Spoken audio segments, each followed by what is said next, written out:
and welcome to Crowvane Manor. Wherever you are, and whatever kind of night it's been, you've come to the right place to slow down. Let the world go quiet for a while. Out here, none of it needs your attention. Many of you return to these rooms night after night, and I'm grateful for that. There's a reason you keep coming back. The stories kept inside these walls aren't quite like the ones you'll hear anywhere else. Before we begin, leave a comment and tell me where in the world you're listening from tonight. I always enjoy reading them. And if these stories stay with you, a like and a subscribe help more than you know. Now get comfortable, breathe slow, and let's open the door together.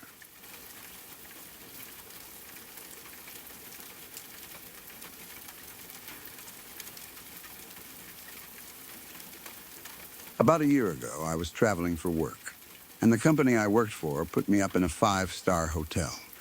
Normally, that would have been a pretty nice situation. The hotel was clean, expensive, and much better than some of the places I had stayed during other work trips. The only problem was my schedule. I had to be up every morning at around 4. That meant going to sleep early, waking while most of the hotel was still completely quiet, and getting ready while almost everyone else was still asleep.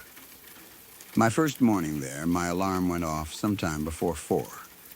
I dragged myself out of bed, barely awake, and went straight into the bathroom. The room was dark except for whatever lights I had turned on, and the whole hotel had that strange early morning silence where you become aware of every little sound. There were no people talking in the hallway. No doors opening and closing. No room service carts moving around. Nothing. I started the shower and got in. The water pressure was strong and completely normal. I had probably been in there for about 5 minutes when the pressure suddenly disappeared. Not gradually. It did not slowly weaken as if another guest had started using water somewhere else. It just dropped. 1 second, I had a normal shower. The next, almost nothing was coming out. I stood there, confused, trying to figure out whether I had accidentally moved the handle. I adjusted it. Nothing. The water was still technically running, but the pressure had dropped so much that it was basically useless.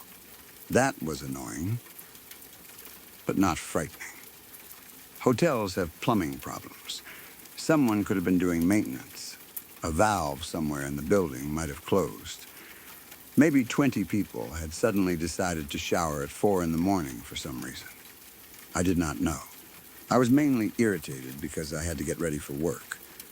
Then, the dogs started barking. I was staying on a floor that allowed pets. I knew there were dogs in several of the rooms because I had heard and seen some of them when I checked in. Within maybe a minute of the water pressure dropping, one dog started barking somewhere down the hall. Then another. Then another. Very quickly, dogs in multiple rooms across the floor were going crazy. It was not one dog hearing something outside its door and setting off for a few seconds. It sounded like several dogs reacting at almost the same time. Some were barking aggressively. Others sounded more panicked. The noise traveled up and down the hallway. I remember standing in the shower thinking, what the hell is going on? It was a little after 4 in the morning. The water had suddenly stopped working properly, and now an entire hotel floor full of dogs seemed to have decided that something was wrong. At first, I tried to connect those two things logically. Maybe hotel maintenance was working somewhere in the walls. A pipe could have made a noise when the pressure changed. Dogs have much better hearing than humans, so they may have heard something I could not. If a large valve closed or water hammered through pipes, the vibration could have traveled through the building. That could explain why animals in different rooms reacted at the same time. The dogs might have heard a high-frequency alarm, mechanical noise, or vibration coming through the walls. That made sense. Then, I heard my hotel room door. Someone was trying to open it. At least, that was exactly what it sounded like. The handle moved. The door shifted against the lock. Then it happened again, harder.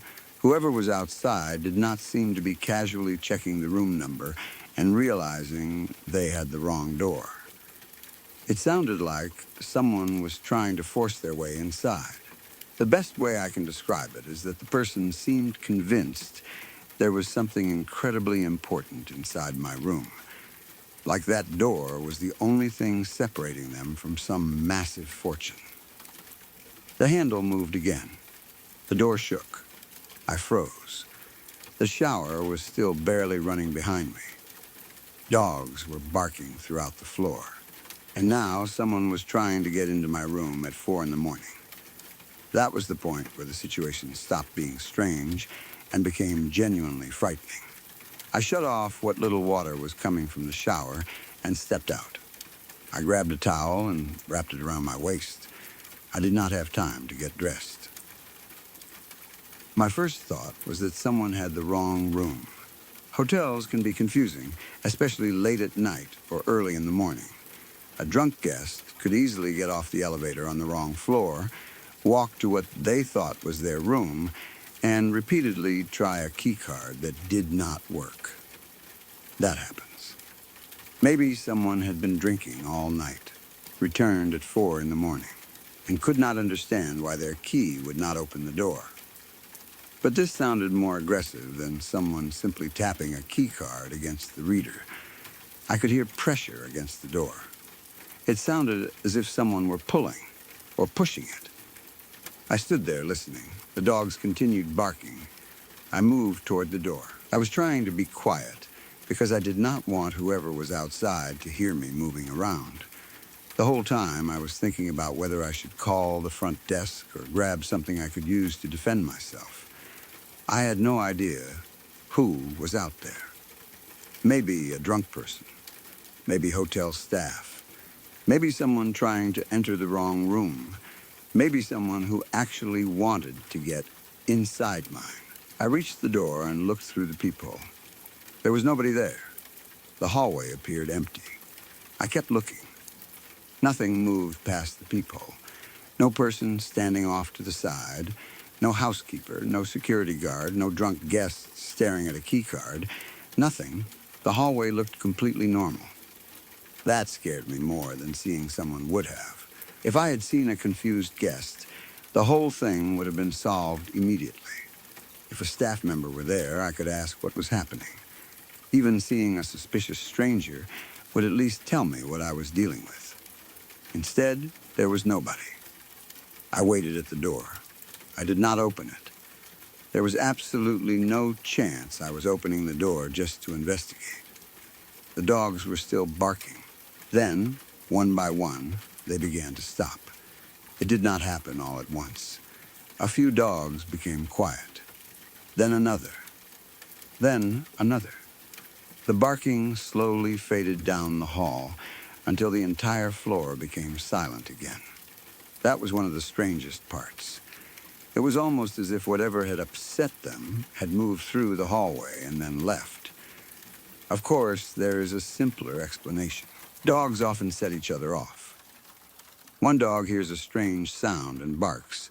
A dog in the next room hears that barking and joins in. Soon, half the floor is reacting, even though only the first animal actually heard the original noise.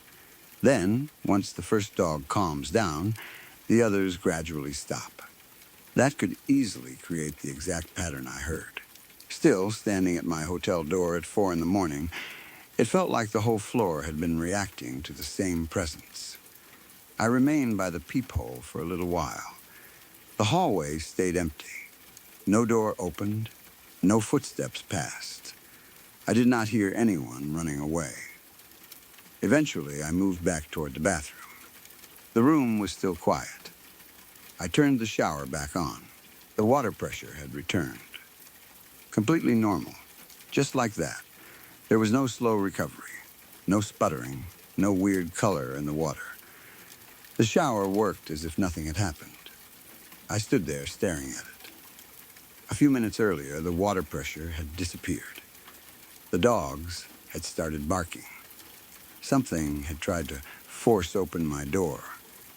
Then the hallway became quiet. Now the water was back. The sequence felt connected, even though I had no proof that any of those events had anything to do with one another. I finished getting ready, but I was completely on edge. Every sound from the hallway made me look toward the door. Every time plumbing made a noise, I listened carefully. I checked the lock several times before leaving. When I finally stepped into the hallway, nothing looked unusual. There were no hotel employees gathered nearby, no broken doors, no alarm, no sign that someone had been running around trying to enter rooms. The floor looked exactly as it had the day before. I went to work and tried to forget about it. But when I returned to the hotel later, the first thing I thought about was that morning. I looked at the hallway differently. During the day, it was bright and expensive looking. There were clean carpets, polished surfaces, decorative lights, and room numbers arranged perfectly along the walls. At 4 in the morning, the same place had felt completely different. There was something unsettling about knowing that all those doors had people sleeping behind them while their dogs suddenly reacted to something outside. I kept wondering whether another guest had experienced the same thing. Did anyone else wake up when the dogs started barking? Did someone hear the water pressure drop? Did another door shake? Or had everything happened only around my room? I never found out. I considered asking the front desk if there had been plumbing work that morning. That would have answered at least part of it. If maintenance had shut off a valve around 4, then the pressure loss had an obvious cause. The workers might also have been moving through service hallways or maintenance areas, producing sounds that upset the dogs. Maybe one of those workers accidentally tried my door. But I do not remember getting an explanation. A 5-star hotel has complicated plumbing. Water does not simply travel directly from one pipe to one room. There are pumps, pressure regulators, storage systems, valves, and different zones serving different floors. If a pump briefly failed, or a valve switched, water pressure could drop suddenly and return moments later. That is not paranormal. It might also produce vibration through the building. A sudden pressure change can cause water hammer, where pipes bang or move when water flow changes quickly.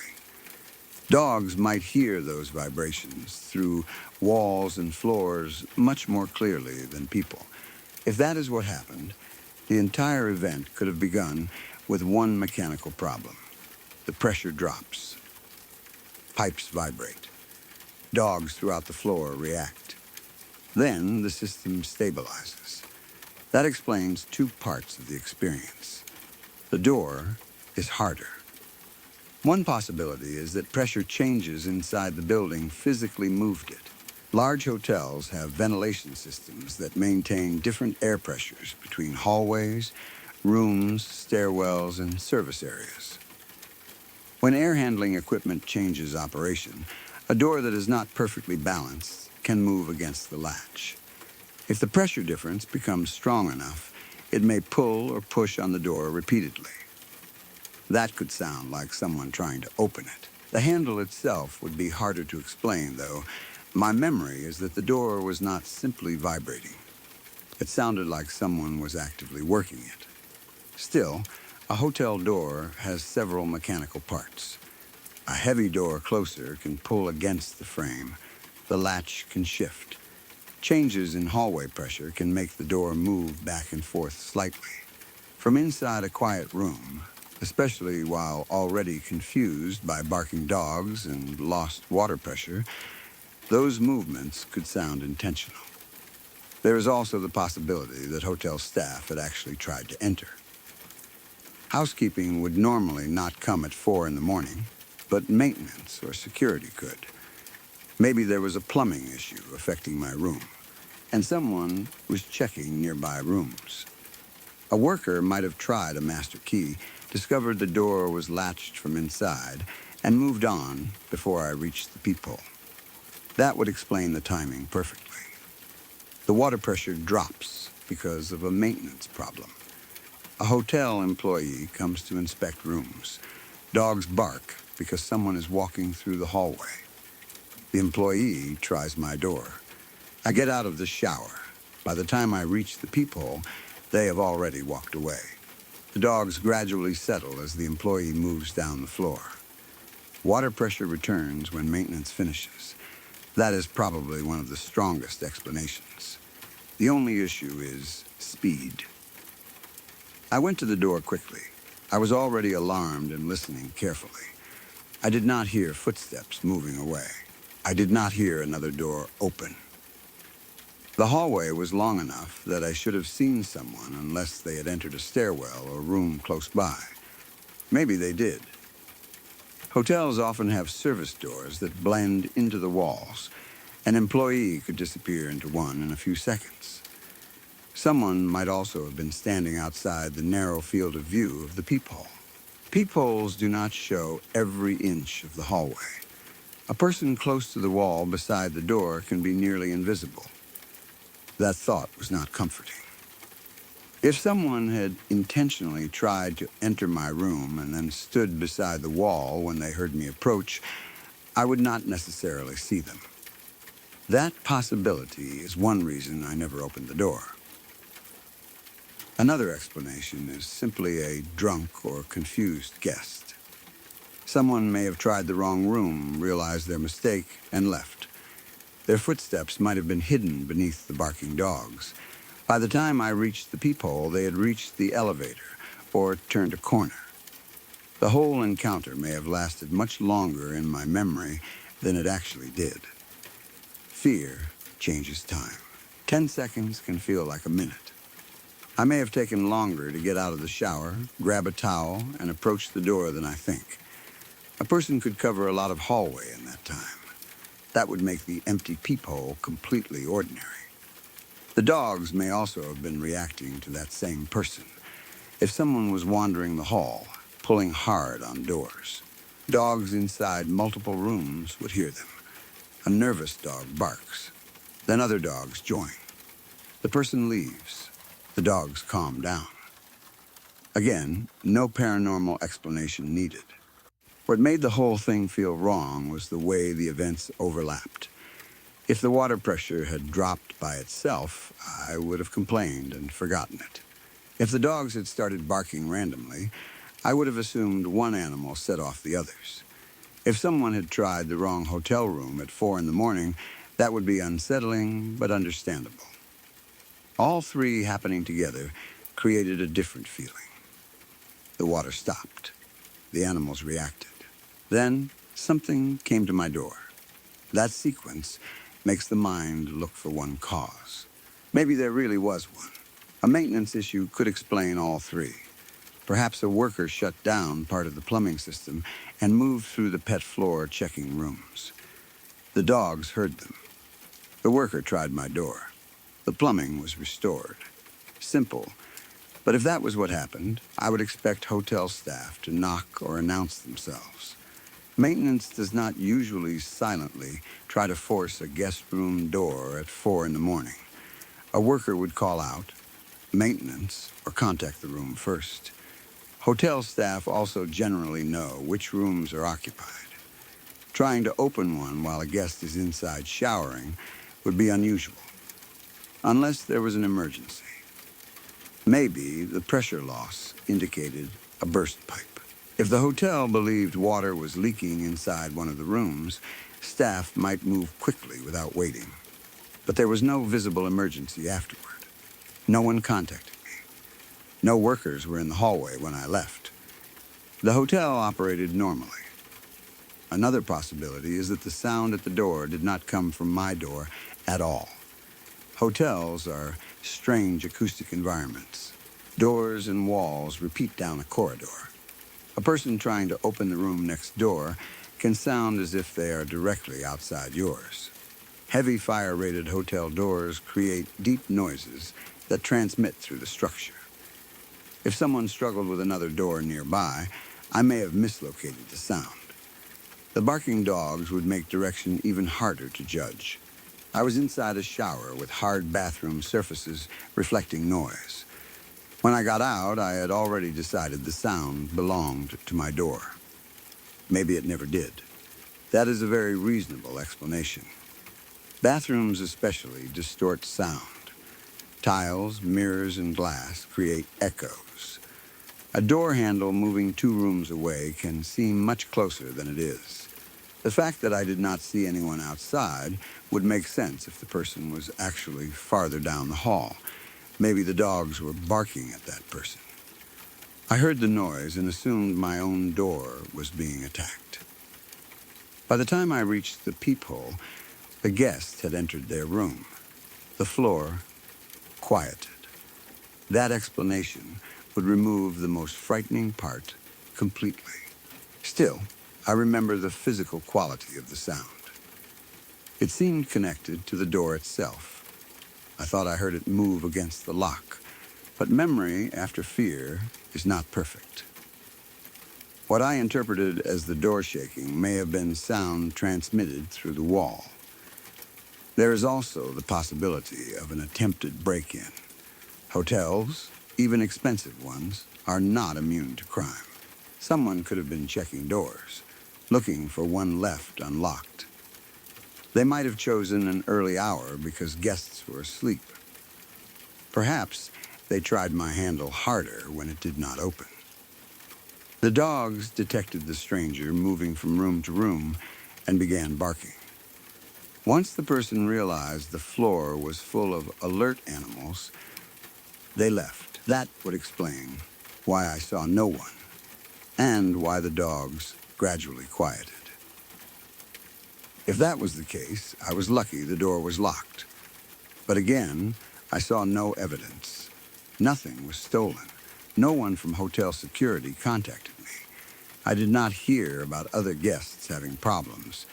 The idea remains possible, but unconfirmed. The supernatural explanation is the one my mind kept returning to during the rest of the stay. Something moved through the hotel. The plumbing reacted first. Then every dog on the floor sensed it. Then it stopped outside my room and tried to come in. Once it left, the dogs became quiet and the water returned. That is exactly how the event felt at 4 in the morning. But feeling like a sequence does not prove it was one. Dogs react to things we cannot hear. But those things do not need to be ghosts. They can detect footsteps farther away. They hear elevators, pipes, carts, insects, and sounds through walls. A hotel contains hundreds of mechanical systems operating behind the scenes. What seemed like total silence to me may have contained plenty of noise in the frequency range the dogs could hear. The water pressure failure may have activated one of those sounds. The dogs could have been reacting to plumbing rather than a presence. Once the system stabilized, they stopped. If the door movement also came from a pressure change in the ventilation system, then one mechanical event could explain everything. That possibility has always interested me. Suppose a pump or valve failed. Water pressure dropped. The failure caused a vibration or alarm through the building. Dogs reacted. At the same time, the air handling system changed pressure between the corridor and rooms, making my heavy hotel door pull repeatedly against its latch. The plumbing recovered. The pressure normalized. The door stopped moving. The dogs gradually settled. From inside the room, it would feel like something had traveled down the hallway and tried to enter. In reality, the whole floor would simply be responding to the building systems. That is completely possible. But I never received enough information to confirm it. I could have asked other guests if their water had gone out. I could have called the front desk immediately. I could have asked whether maintenance had been on the floor at 4. At the time, I was more focused on getting ready for work and trying not to feel ridiculous. It was a 5-star hotel. I did not want to call reception and say, my shower stopped, every dog started barking, and something invisible tried to open my door. If there had been an obvious plumbing problem, I would have reported it. But the water came back. The door stopped. Everything returned to normal. By daylight, the event felt harder to describe. That is how experiences like this often survive. They happen in a short window. There is enough time to frighten you, but not enough to collect information. Then the world resets. The hallway is empty. The shower works. The dogs stop. You are left wondering whether the sequence was ever as strange as it felt. I stayed at the hotel for the rest of the work trip. Nothing identical happened again. The water pressure remained normal. No one tried the door at 4 in the morning. The dogs occasionally barked, because dogs in hotels do that, but never in the same synchronized way I remembered from that first morning. That lack of repetition made me feel better.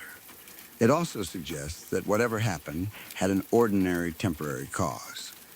Maybe there really had been maintenance that morning. Maybe someone had accidentally tried the wrong room. Maybe one unusual mechanical event happened and was repaired before I returned from work. A haunting usually becomes more convincing when activity repeats. Mine did not. Still, I remained on edge for the entire stay.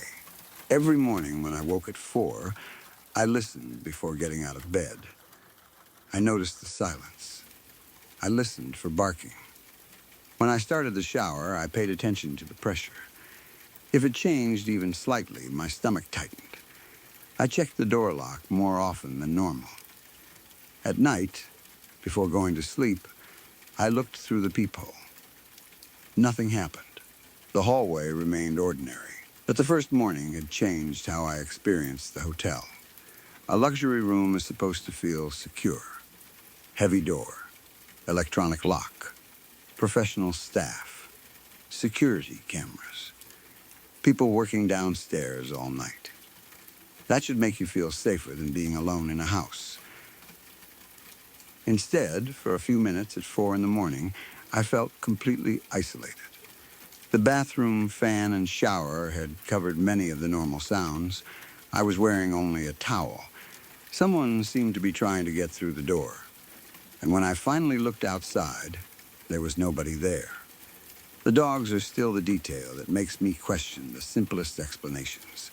One dog barking would mean nothing. Even 2 dogs could easily set each other off. But hearing dogs in different rooms up and down the floor start going crazy shortly after the water problem created the impression that they all sensed the same event. Maybe they did. A pressure wave through pipes could reach the entire floor. A maintenance worker moving through the hallway would pass every room. A fire door or elevator noise could disturb multiple animals. There are many real things they might have detected. But the timing was eerie. The first dog began after the shower pressure dropped. Then the others joined. Then came the door. Then the dog stopped gradually. Then the water returned. It had a beginning, middle, and end. That neat sequence is exactly what makes people assign intention to random events. Our brains are designed to do that. If unrelated events happen close enough together, we connect them. The storm makes the lights flicker. Then a picture falls from the wall. Then the dog barks. We create one invisible cause, even if each event has its own explanation. Maybe that is all I did in the hotel. Still, I sometimes wonder what I would have seen if I had reached the peephole 5 seconds earlier. A guest? A maintenance employee? Someone standing directly outside my room? Or the same empty hallway? I am glad I did not open the door. That is one decision I know was correct, regardless of the explanation. If someone really was trying to force entry, opening it would have been dangerous. If it was only a mechanical problem, there was no reason to investigate from the hallway at 4 in the morning. I stayed behind the lock until everything stopped. Years later, I still cannot say what happened with confidence. The rational version is easy enough to construct. A hotel plumbing system temporarily lost pressure. The change caused vibration or noise that upset dogs throughout the floor. A guest or staff member tried the wrong door, or a nearby door sounded like mine. By the time I reached the peephole, they were gone. The plumbing recovered. The dogs settled. End of story. That explanation requires no ghost, no strange force, and no impossible event. It is probably close to the truth, but it does not fully recreate the feeling of standing barefoot in that dark hotel room with a towel around my waist while something pulled at the door. I remember listening to the dogs barking in room after room. I remember the handle or door moving. I remember the silence on the other side when I approached. Then I remember putting my eye to the peephole and seeing nothing but an empty corridor. No person hurrying away. No hotel employee. No confused guest. Nothing. Within another minute, the barking died room by room. I returned to the bathroom. The shower that had suddenly lost almost all pressure was running perfectly again. Maybe an old pump had failed. Maybe hotel maintenance was moving through the building. Maybe a drunk guest had been trying the wrong room at exactly the worst possible moment. Those explanations are all possible. But for the rest of that trip, every morning at 4, I remembered the same sequence. First, the water stopped. Then every dog on the floor seemed to notice something. Then, whatever had their attention came to my door. And by the time I looked outside, it was already gone.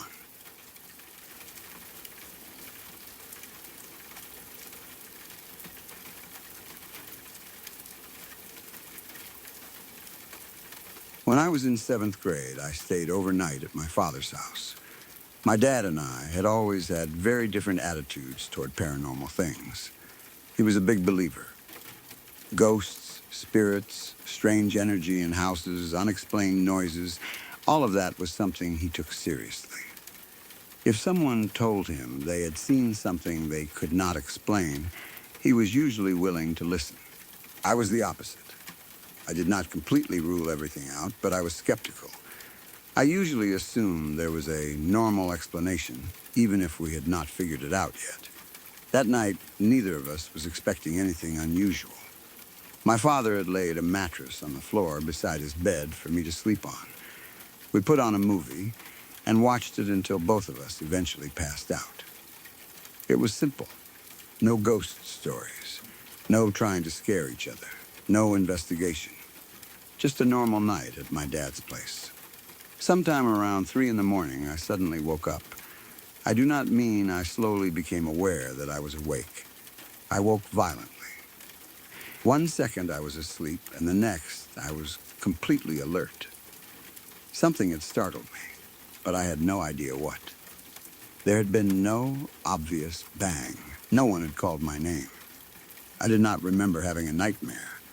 I just opened my eyes with the immediate feeling that something was wrong. The room was dark. For the first few seconds, I did not move. I was trying to understand where I was and why my body had reacted so strongly. Then, I looked toward my father. He was still asleep in his bed beside me. I could make out his body under the blanket. Everything seemed normal. Then I saw something move. A human-shaped silhouette passed directly across my field of vision. It looked like a woman. The best comparison I have ever been able to make is the Predator when its cloaking device is turned on. I could not see a normal person. There was no face, clothing, skin, or clear color. Instead, I could see the outline of a body moving through the room, almost as though the air itself was bending around a human shape. It was transparent, but not invisible. There was enough distortion to show me where the figure was. The shape seemed feminine. I cannot explain exactly how I knew that. Maybe it was the proportions. Maybe the movement. Maybe my brain simply interpreted the figure that way. But in that moment, I was certain I was looking at the outline of a woman. She moved quickly, She darted directly across in front of me toward my father's bed. It happened so fast that I barely had time to process it. Then, my father's blanket flew off him. It did not slowly slide onto the floor. It did not fall, because he rolled over. It was thrown. The blanket came away from his body with enough force that my first reaction was to scream. Dad. Oh, fuck. He woke up confused. Huh? What? Then almost immediately, he noticed the obvious problem. Where's my blanket? I was staring at him in complete shock. I told him his blanket had just been thrown off the bed. I was expecting him to react the way I was reacting. I thought he would sit up, turn on the light, search the room, ask what I had seen, or at least become concerned. Instead, he responded with something close to, so what? Go to bed. That was it. He was barely bothered.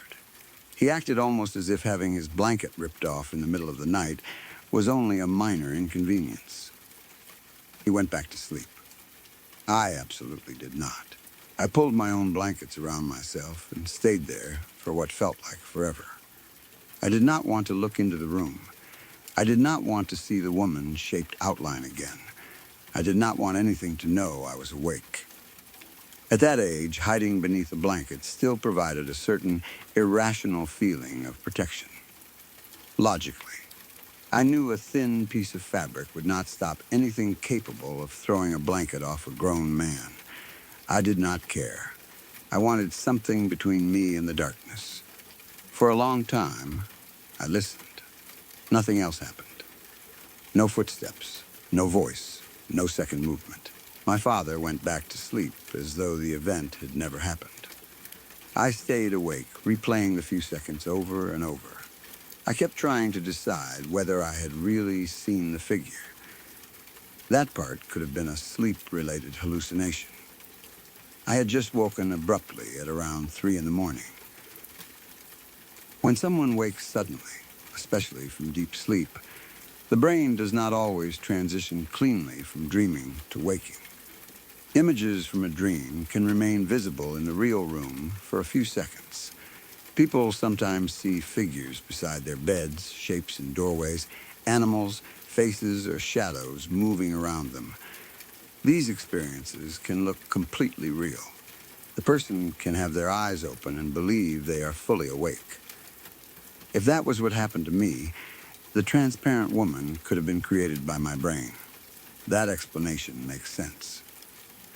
I had been asleep only seconds earlier. The room was dark. My vision was not fully adjusted. Maybe some shadow moved across the wall.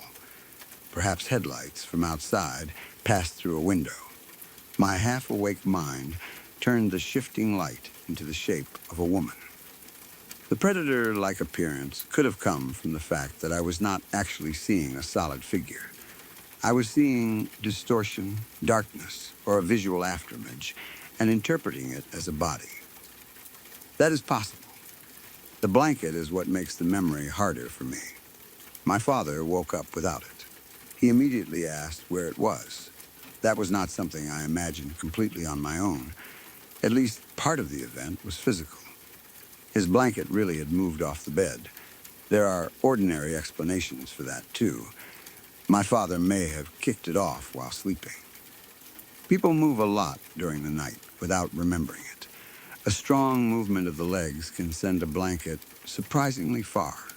If he rolled over or jerked suddenly, the blanket might have lifted and fallen away.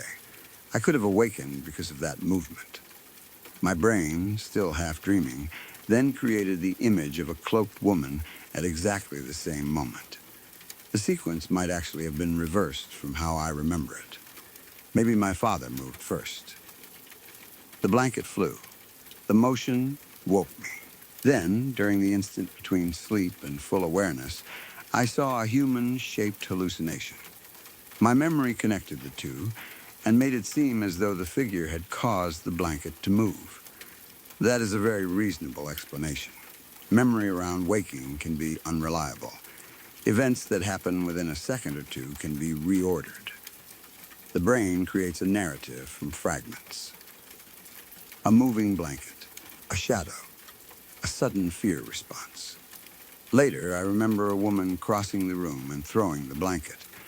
But perhaps I only saw the blanket moving and my mind supplied an agent. That would explain a lot. Still, I remember the figure appearing first. I remember watching it cross my field of vision. Then, the blanket moved immediately after. The timing was so close that it looked connected. The blanket also seemed to leave the bed with more force than I would expect from normal tossing and turning. It did not look like it simply slipped off his legs. It looked pulled or thrown. Of course, I was 13 or so. I was frightened. What seemed incredibly forceful may have been a normal movement viewed from a mattress on the floor in darkness. The angle matters too. From below the height of the bed, a blanket falling outward could appear to fly. If my father kicked it upward and away, I might have seen the fabric rise before dropping. In low light, that would look dramatic. His response afterward is another strange part of the memory. I have asked him about that night over the years. He has always been remarkably casual about it. I am still surprised by how little the event seemed to bother him. For me, it was terrifying. For him, it was apparently one more strange thing in a house where he already believed strange things could happen. Maybe that explains his reaction. If you strongly believe in paranormal activity, something unexplained in the night may not completely overturn your worldview. To me, seeing an impossible figure was a direct challenge to what I believed. To him, it may have only confirmed something he already accepted. There is also the simple fact that he had just been awakened from sleep. People say strange things when they are barely conscious. He may not have fully understood what I was telling him. He woke, noticed the blanket was gone, heard his frightened kid saying something about it being thrown, and responded with the exhausted version of, "Whatever, go back to sleep." By morning, the emotional intensity was gone. His nonchalance may not mean he thought ghosts regularly stole his blankets. He may simply have been too tired to care at 3 in the morning. But at the time, his calmness made the situation worse. I wanted him to tell me there was an explanation. I wanted him to get up and prove nobody was there. Instead, the person who was supposed to reassure me acted as though something throwing his blanket was not even worth investigating. That made me wonder whether he had experienced things in that house before and simply never told me. I do not know. My father was already interested in paranormal subjects, so it is possible he had previous experiences that made him less reactive. It is equally possible I interpreted his sleepiness as familiarity with the supernatural. Either way, I was not going back to sleep easily. I remember staying beneath the blankets and listening to the room. Every tiny sound became suspicious. The building settled. My father breathed. Fabric shifted. Any one of those noises could have meant the figure was still there. I kept imagining that if I looked out, I would see the outline standing between the beds. Maybe she would be closer. Maybe the only reason she had moved past me was because she was interested in my father instead. That thought did not make me feel better. I have tried over the years to understand what the silhouette could have been. One possibility is a shadow caused by moving light outside.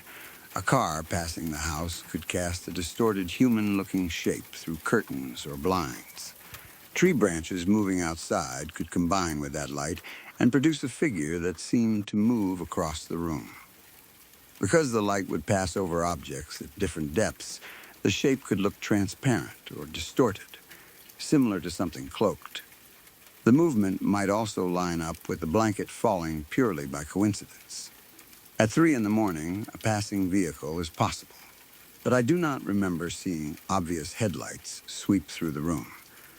The figure did not look like a flat shadow on a wall. It seemed to occupy space in front of me. That perception could still be wrong.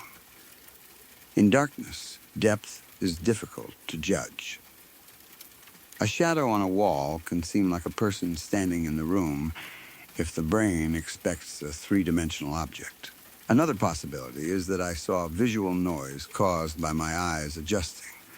When you suddenly open your eyes in darkness, you may see patches, outlines, and moving shapes created by the visual system itself. Afterimages can drift through your vision. Blood pressure changes can produce temporary distortions. If I woke abruptly and turned my head, a dark or bright afterimage might have crossed exactly where my father was lying. My mind recognized the human outline because human brains are extremely good at finding bodies and faces in vague patterns. The woman may never have existed even as an external shadow. The image may have been entirely inside my own visual system.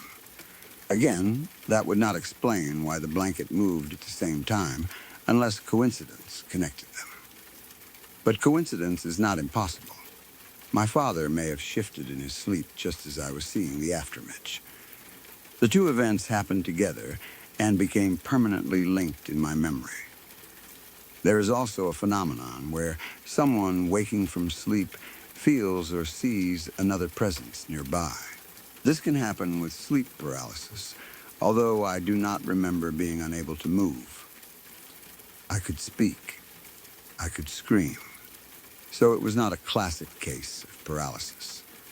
But hypnopompic hallucinations, which happen while waking, do not always involve paralysis. A person can be completely capable of moving and still see a figure for a short time. The fact that the image lasted only a second or two fits that possibility. It did not remain in the room once I was fully awake. It darted past and vanished. That may have been exactly the moment my brain finished transitioning out of sleep. The physical blanket movement then made the hallucination feel externally confirmed. This explanation is the one I find easiest to accept now. It does not mean I imagined the whole night. The blanket really was off the bed. My father really woke up asking where it was. I really became frightened. The only uncertain piece is what I saw crossing the room and whether it had anything to do with the blanket. I cannot prove those two things were connected. At 13, I was certain they were. Now, I leave room for doubt. The image itself is still very vivid. I can picture the outline moving quickly across my vision. There was no normal surface to it. It looked like a human-shaped distortion. The predator comparison remains the closest I can get. If you imagine a clear person walking through a room with a background bending around the shape of their body, that is what it looked like. I did not see a face. I did not see eyes. There was nothing I could identify about her beyond the general feminine silhouette. I cannot even explain why I am so sure it was a woman. Maybe there was long hair. Maybe the body shape suggested it. Or perhaps the knowledge came from the same half-dreaming state that produced the image. Sometimes dreams give you information without showing how you learned it. You see a vague figure and simply know who they are supposed to be. That may have happened here. If so, it makes the experience even more consistent with a sleep hallucination. But then, the blanket flew. That is always where my rational explanation hits the same emotional wall. The timing was perfect. The figure moved. The blanket left my father. I screamed. He woke up and immediately noticed it was missing. It was one continuous event. I did not have several minutes to create a connection afterward. The connection happened in real time. Maybe that is exactly why the experience stayed with me. If I had only seen the silhouette, I could easily dismiss it as something produced by waking from sleep. If only the blanket had fallen, I would assume my dad kicked it off. The combination is what made the moment feel impossible. Something appeared to cross the room at the exact moment an object physically moved. For a skeptical kid, that was difficult to forget. I did not suddenly become a huge believer afterward. One experience is not enough to prove an entire paranormal worldview. I never saw the figure again. Nothing else happened to me that night. As far as I can remember, that was the last event I personally experienced that I would describe as paranormal. That lack of repetition matters. If a woman-shaped entity lived in the house and had intentionally interacted with my father, why did I only see it once? Why did it do nothing beyond moving a blanket? Why not appear again? There may be no satisfying answer, because there may have been nothing supernatural there in the first place. One strange coincidence during the transition from sleep to wakefulness is much more common than an invisible woman physically entering a bedroom. That is what I tell myself. Still, I am glad my father eventually moved out of the house. Whenever we talk about that night, he remains much calmer than I am. I can describe the figure, the blanket, and how terrified I was, and he reacts almost as if I am reminding him of a small household accident. His response has barely changed. Maybe he simply does not remember the event with the same intensity. For me, it happened while I was young, skeptical, and lying almost on the floor in a dark room. For him, it may only be a vague memory of being awakened because his blanket fell off. We experienced the same few seconds very differently. Sometimes I wonder if he ever actually believed my description. Maybe when I said something through his blanket, he assumed I had just had a nightmare. Instead of feeding my fear, he told me to go back to bed. That would actually be a reasonable parenting decision. If your 13-year-old wakes screaming about a transparent woman and you see nothing in the room, telling them there is definitely a ghost nearby would probably make the night much worse. His calm response may have been deliberate reassurance, even if it did not feel reassuring to me. I have never asked him in exactly those terms. I only know he remains unbothered when we talk about it. There is also the possibility that he knew he had kicked the blanket. Maybe he woke enough to realize what happened, but was too tired to explain. He may have known he sometimes threw blankets off while sleeping. From his perspective, there was no mystery. His son had woken frightened because the blanket moved. So what? Go to sleep? That would make his response completely logical. The silhouette would then belong entirely to my own half-awake perception. That is probably the cleanest explanation for the entire event. My father moved. The blanket flew. I woke abruptly. My transitioning brain generated the image of a transparent woman moving with the blanket. I interpreted the motion backward, believing she caused it. I screamed. My father woke. He knew nothing paranormal had happened and went back to sleep. I stayed terrified because I had experienced something he had not. Maybe that is all. But I still remember looking at him before the blanket moved. He seemed asleep and still. The figure crossed. Then the fabric flew. That order is fixed in my memory. I cannot change it simply because another explanation would be easier. Memory can be wrong without feeling wrong. That is one of the most frustrating things about experiences like this. I can be completely sincere and still be mistaken about half a second of timing. There is no recording to check. No second witness saw the figure. My father only witnessed the aftermath. So I cannot say with certainty that an invisible woman crossed the room. I can only say that is what I saw. And I can say the blanket really ended up off the bed. Everything beyond that remains interpretation. I have had enough time since then to accept the uncertainty. At 13, I wanted one answer. Either ghosts were real or they were not. Either I saw a woman or I imagined her. Either something threw the blanket or my father kicked it. Now I think experiences can remain somewhere in the middle. A real physical event can happen while the brain is in an altered state of waking. The physical event can influence the hallucination. The hallucination can influence how the physical event is remembered. Years later, separating those pieces becomes impossible. That may be exactly what happened to me. Still, There are nights when I think less scientifically about it. I remember waking without knowing why. I remember looking directly at my sleeping father. I remember the outline of a woman appearing in the darkness like someone wearing perfect camouflage. She crossed in front of my face so quickly that I barely had time to react. Then my father's blanket was violently pulled away. I screamed. He woke and asked where it had gone. And when I told him what had just happened, he responded like it was nothing worth worrying about. Maybe he was only tired. Maybe I was still half dreaming. Maybe he had kicked the blanket off and my mind created the rest. That is the explanation I would probably give someone else. But I was there. I remember how the room looked. I remember the shape moving.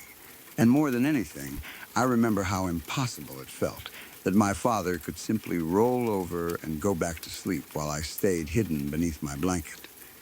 Convinced that somewhere in that dark room, a woman I could barely see was still standing there.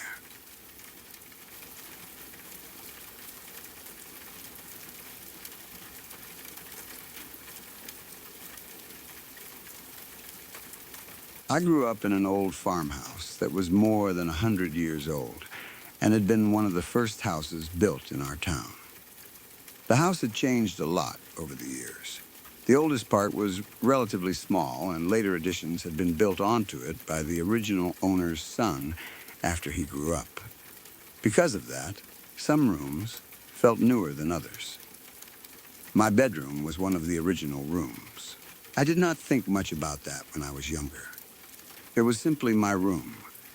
I kept my books there, slept there, got ready for school there, and spent countless ordinary hours inside it.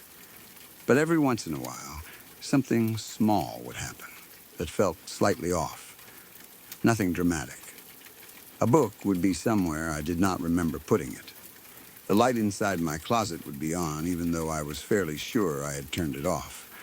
Something I expected to find in one place would turn up somewhere else. I always explained it away. I probably moved the book and forgot. I probably left the closet light on. Maybe someone else entered the room. People forget small things constantly, and I had no reason to turn normal lapses in memory into a ghost story, so I ignored them. For the most part, the room felt normal. Then, one night, I had a nightmare about choking to death. It was one of the worst dreams I can remember. In the dream, I could not breathe. The sensation was not vague. I felt as though I were genuinely suffocating. There was pressure, panic, and that desperate instinct to force air into your lungs when your body believes something is terribly wrong. Then, I woke up. I was lying face down in my pillow. My first thought was that the nightmare had come from my sleeping position. My face was pressed into the pillow, so maybe my breathing had become restricted enough for my brain to incorporate the sensation into a dream. That would make sense. But when I tried to move, I could not. I could not lift my head. I could not move my arms. I could not roll over. It felt as though every muscle in my body had shut down at once. I was awake enough to understand what was happening around me, but my body would not respond. That immediately sent me into panic. I tried harder to move. Nothing happened. I tried to lift my head away from the pillow. I could not. Because I was already frightened from the choking dream, the inability to move felt like confirmation that I was still in danger. I became convinced I was going to suffocate. I was probably breathing faster than I realized. The more I panicked, the worse everything felt. Time became impossible to judge. It may have lasted only a few seconds, maybe 20 or 30. But when you cannot move and believe your face is trapped against the pillow, seconds feel extremely long. I kept trying to force some part of my body to respond. A hand, a shoulder, my neck. Anything. Eventually, I managed to turn my head. The moment my face moved away from the pillow, I could breathe normally again. Then, the rest of my body began responding. I lay there trying to calm down. My heart was racing. I was afraid to close my eyes. I did not go back to sleep that night. Once daylight came, I started moving my things into the guest room. As far as I was concerned, I was done with that bedroom. I told myself I would never sleep there again. The logical explanation was obvious. Sleep paralysis. Women in my family have experienced it, so I was already familiar with the idea. Sleep paralysis happens when the mind becomes conscious, while the body is still in the temporary muscle paralysis associated with REM sleep. Normally, that paralysis protects us from physically acting out our dreams. Sometimes awareness returns before the body fully switches back on. The result can be terrifying. You know you are awake. You can see or hear your surroundings. But you cannot move. Some people also experience pressure on the chest, difficulty breathing, shadows, voices, or the feeling that someone is standing nearby. My experience fit a lot of that. I woke directly from a nightmare. I could not move. I was eventually able to regain control. There was no visible person in the room. No object moved. Once the episode ended, nothing physical remained. Given the family history, sleep paralysis is probably the best explanation. The fact that I was lying face down made it worse. Even if I was still getting enough air, my brain could have interpreted the position as dangerous. The choking dream may have begun because my face was against the pillow. Then I partially woke while my muscles were still in REM paralysis. That combination would naturally create the feeling that something was holding me down. I do not need a supernatural explanation for that. Even now, my rational side says that is what happened. But another part of me never felt comfortable in that room afterward. The earlier small incidents came back to mind. The books, the closet light, the little things I had always ignored. None of them proved anything, but after one terrifying night, they felt different. That is how fear works. Once a room becomes connected to a bad experience, old memories reorganize themselves around it. Something you previously dismissed as forgetfulness starts to feel like a warning. I knew that, but I still moved into the guest room. I told people I was not sleeping in my old bedroom anymore, and for a while, I did not. Except that is not completely true. Years later, during the early part of my relationship with my boyfriend, we ended up sleeping in that room again.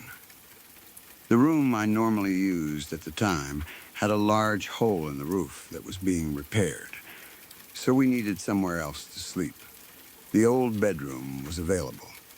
By then, enough time had passed that I could convince myself I had overreacted.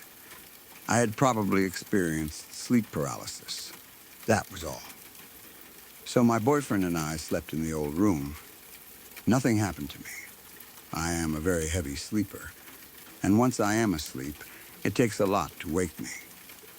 My boyfriend was different. He woke much more easily. After we had been sleeping there for a while, he started telling me about the television. There was a TV in the bedroom. According to him, it would turn itself on in the middle of the night. Not to a normal channel, not to whatever we had been watching before bed. It would come on to a bright white screen filled with static. The sound was loud. That harsh television hiss would suddenly fill the room while he was sleeping. He said it happened several times a night. 2 or 3 times was normal. He would wake up to the static, grab the remote, turn the television off, and try to go back to sleep. Then, maybe an hour later, it would happen again. White screen, loud static. He would wake up and shut it off. I slept through all of it. That fact still amazes me, but anyone who knows me knows how deeply I can sleep. I had no memory of the television turning on. If he had not told me, I would never have known. At first, neither of us treated it as paranormal. Televisions malfunction. Remotes malfunction. Old electronics behave strangely. A button might stick. A power fluctuation could turn the set on. If it had lost a channel signal, static would make sense. There was nothing impossible about a TV turning itself on. The remote was kept on my dresser. My boyfriend started making sure it was nowhere near us when we slept.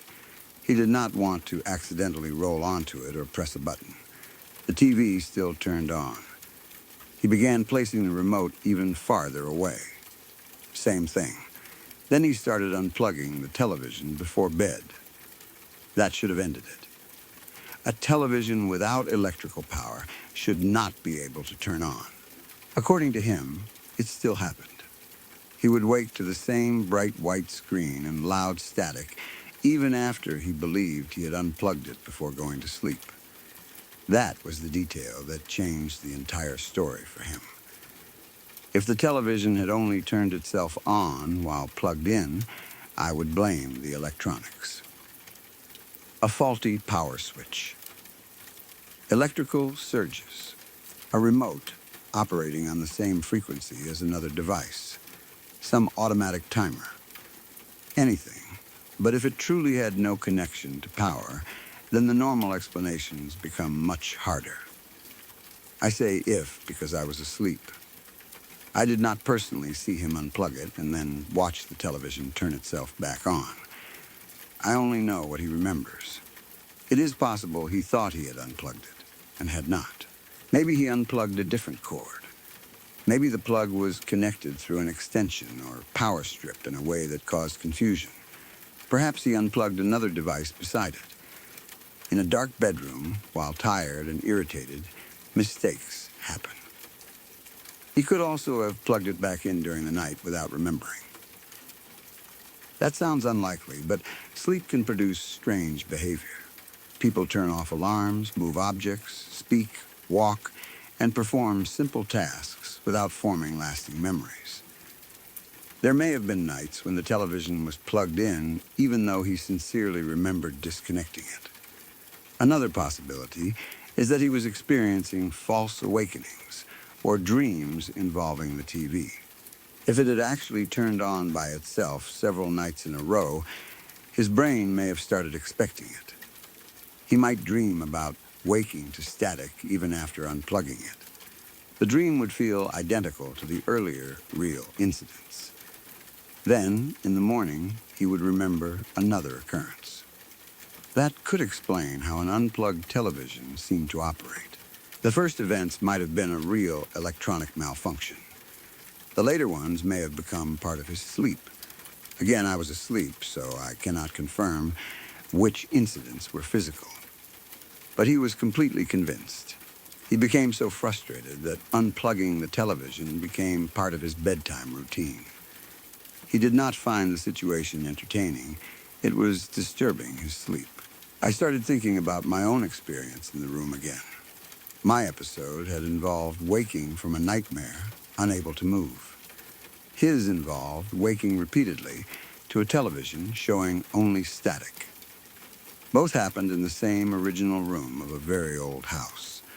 That connection made it tempting to assume there was something wrong with the bedroom itself. But two unexplained sleep-related experiences do not automatically prove that. The room may simply have had conditions that interfered with sleep. Maybe it was colder. Maybe the electrical wiring was older. Maybe the location within the original structure meant sounds traveled differently there. A television plugged into old wiring could behave unpredictably. Voltage fluctuations can cause electronics to turn on or reset. If the TV was an older model, a brief loss and restoration of power might cause it to default to static. The remote receiver could also have been faulty. Another device nearby might accidentally trigger it. Hotels, houses, and apartments are full of electronics that occasionally behave in ways people do not expect. The age of the farmhouse makes electrical problems especially believable. Even if the wiring had been updated, old additions often create complicated systems. Circuits get changed. Outlets get replaced. New wiring is connected to older work. There could have been grounding problems or unstable connections. That could explain the television turning on while plugged in. It would not explain an unplugged TV unless the memory of unplugging it was wrong or the set had some other power source, which I do not remember it having. The white static itself is also significant. Depending on the type of television, an inactive analog channel could show white noise if no signal was available. If the TV powered on without selecting a proper input, static would be the expected result. So the screen and sound were not mysterious on their own. The unexplained part was why it powered up. I never saw the television behave strangely during the day. It did not randomly turn on while I was getting dressed. It did not blast static while people were sitting in the room. At least, not that I remember. The problem seemed to happen at night when someone was sleeping nearby. That timing gave it a more sinister feeling than an ordinary malfunction deserved. Of course, night is also when voltage changes, timers, temperature shifts, and sleep-related memory errors become more noticeable. A television turning on at 2 in the afternoon would be annoying. At 2 in the morning, in a room already associated with a terrifying paralysis episode, it feels like a message. The fact that my boyfriend experienced it, rather than me, also affected how I interpreted the room. I had already been afraid of that bedroom. He had not grown up there. He did not have years of stories connected to it. He did not know every small thing I had blamed on forgetfulness. If he had started feeling uneasy only after I told him the room was strange, suggestion could explain a lot. But the TV was a physical object. At least while it was plugged in, something was apparently happening. That made the room harder for me to dismiss. I sometimes wonder whether my boyfriend's repeated waking could have made the situation seem more frequent than it really was. If the television turned on once, he might wake, switch it off, then spend the rest of the night sleeping lightly. Every noise would make him think it had happened again. A dream of static could blend with a real episode. By morning, 3 separate awakenings might feel equally real. Sleep deprivation itself can create perceptual errors. The more often he expected the TV to wake him, the more likely he was to have dreams about it. There may have been a feedback loop similar to what happened with my own sleep paralysis. One frightening event changes sleep. Changed sleep creates more frightening experiences. Then, the room gets blamed for all of them. That explanation fits the human side of the story. But it still leaves the first television incidents. Something caused the TV to switch on. Maybe the set simply needed repair. In another house, we might have laughed about a broken television. In that particular bedroom, we connected it to everything else. The house's age also encouraged that connection. The room had existed long before either of us was born. People had slept there for generations. The original owners had raised families there before the additions were built. That does not make the room haunted, but it gives the imagination a lot to work with. I used to think about who had slept where my bed stood. Was the bedroom always a bedroom? Had someone been sick there? Had someone died there? Those questions are natural in a house that old, but I never had answers. Without actual history, the mind fills in whatever story matches the feeling. I did not want to do that. I had already seen how easy it was to turn minor things into evidence after becoming afraid. The closet light might have been left on by me. The moved books were probably my own forgetfulness. The choking event had a very plausible medical explanation. The television may have been faulty. Individually, none of these things required a ghost. Even together, they did not prove one. Eventually, we stopped using the room again once the roof repair elsewhere was finished.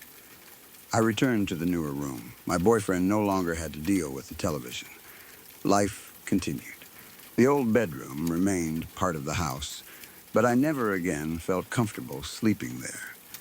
It was not that I expected something to appear. I simply did not trust the room. There is a difference. I could enter it during the day. I could collect belongings. I could stand inside and talk. But lying down in darkness felt different. My body remembered the moment I woke face down and unable to move. Even if I knew it was sleep paralysis, knowing the name did not remove the fear. Sleep paralysis is terrifying precisely because awareness and control separate. You know what you want your body to do, but it refuses. When you are lying face down, that loss of control becomes much worse. It felt less like waking incorrectly and more like something had physically shut me down. People throughout history have interpreted that experience as supernatural. Demons sitting on the chest, witches attacking sleepers, shadow people, spirits pinning someone to the bed. Before modern sleep research, those explanations probably seemed obvious. Even today, understanding sleep paralysis intellectually does not stop it from feeling as though another presence is involved.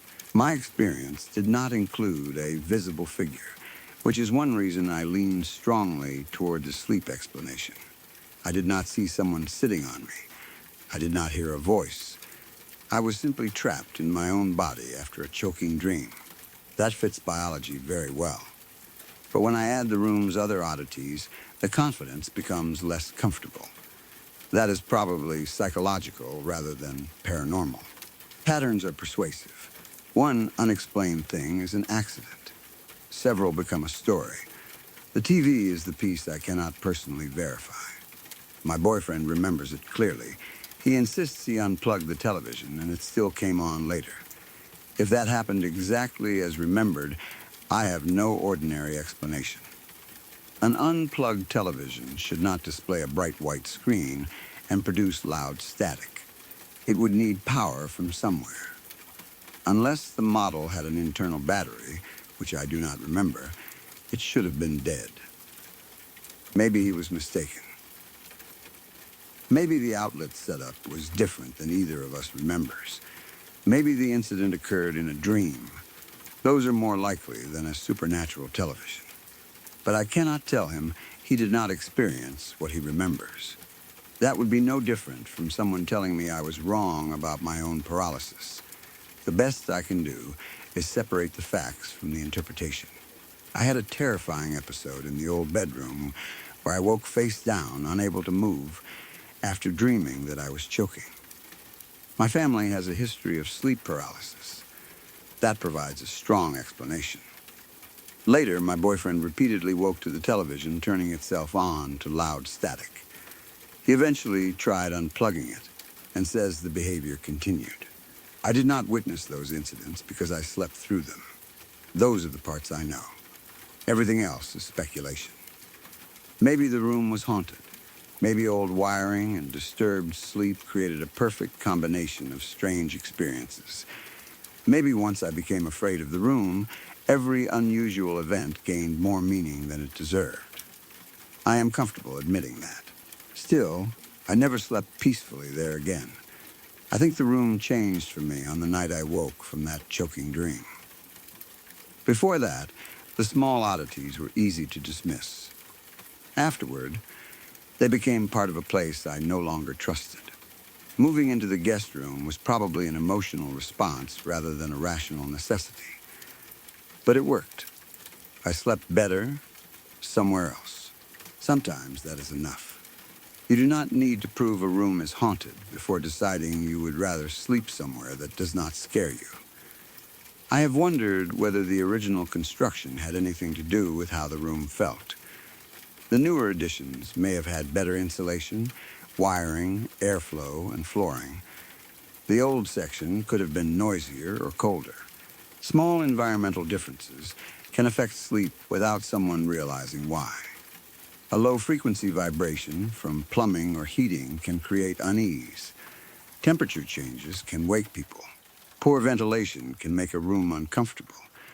Even the position of a bed relative to doors and windows can affect how safe someone feels. Perhaps my body noticed things my conscious mind did not. That would explain the creepy feeling without requiring an entity. And if the TV was connected to older electrical wiring in that part of the house, its problems might have been related to the building, too.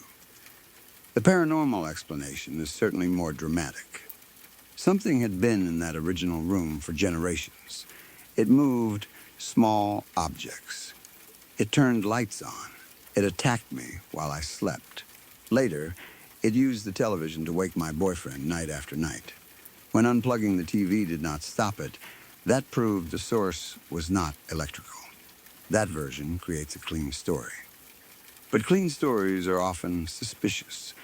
Real events are messy. Memory is messy. Electronics fail. People experience sleep paralysis. Old houses make strange noises.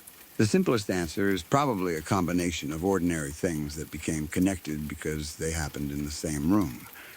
I still cannot entirely convince the emotional part of myself.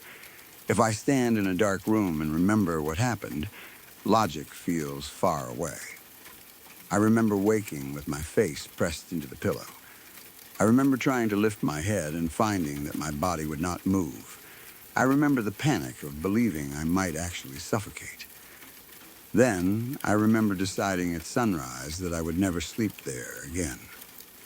Years later, I remember my boyfriend telling me the TV had woken him 2 or 3 times in one night. Then again, another night. Then again. He moved the remote away. It continued. He started unplugging the television. He said it still happened. There is probably an explanation for all of it. Sleep paralysis explains my experience better than anything supernatural. Faulty electronics explain at least some of his. Memory and exhaustion could explain the rest. I know that.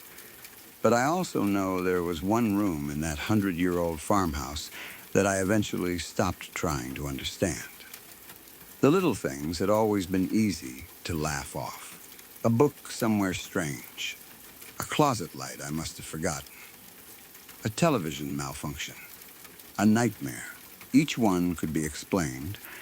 What bothered me was how many explanations I needed for the same room.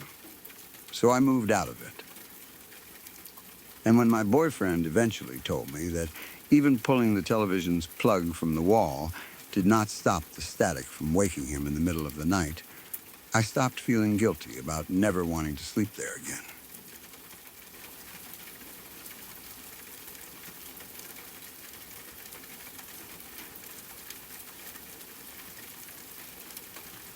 Forgive me for stepping in for just a moment.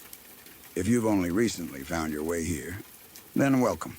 I'm glad you came. If these stories are keeping you company tonight, consider subscribing to Crowvane Manor. New stories arrive here often, the kind that stay with you long after the night is over. And if you tap the bell, you won't have to go looking. The next one will find you on its own. Thank you for being here. Now, let's return to where we left off.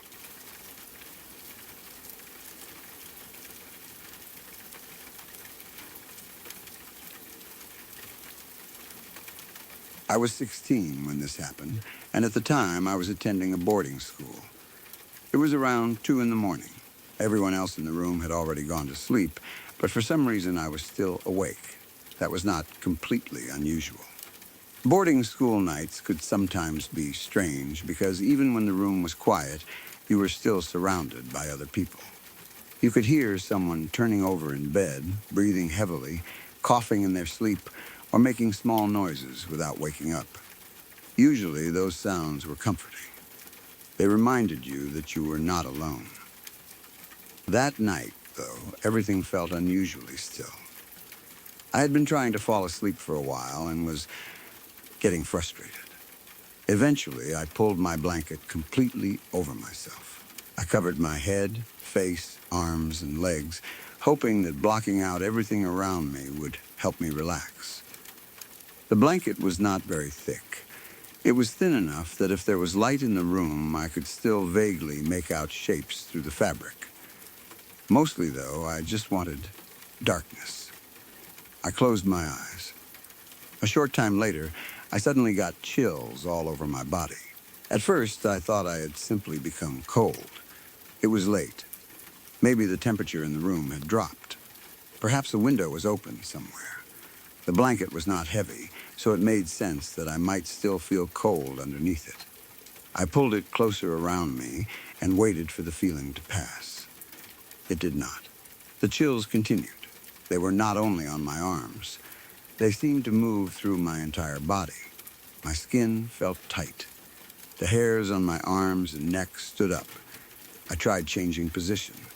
I tucked my legs closer to myself. Nothing helped. Several minutes passed. By then, I started to become uncomfortable. If I had simply been cold, I thought my body should have adjusted under the blanket. Instead, the feeling seemed to become stronger. Then, another sensation appeared. I suddenly felt like someone was watching me. Not from across the room, not from another bed.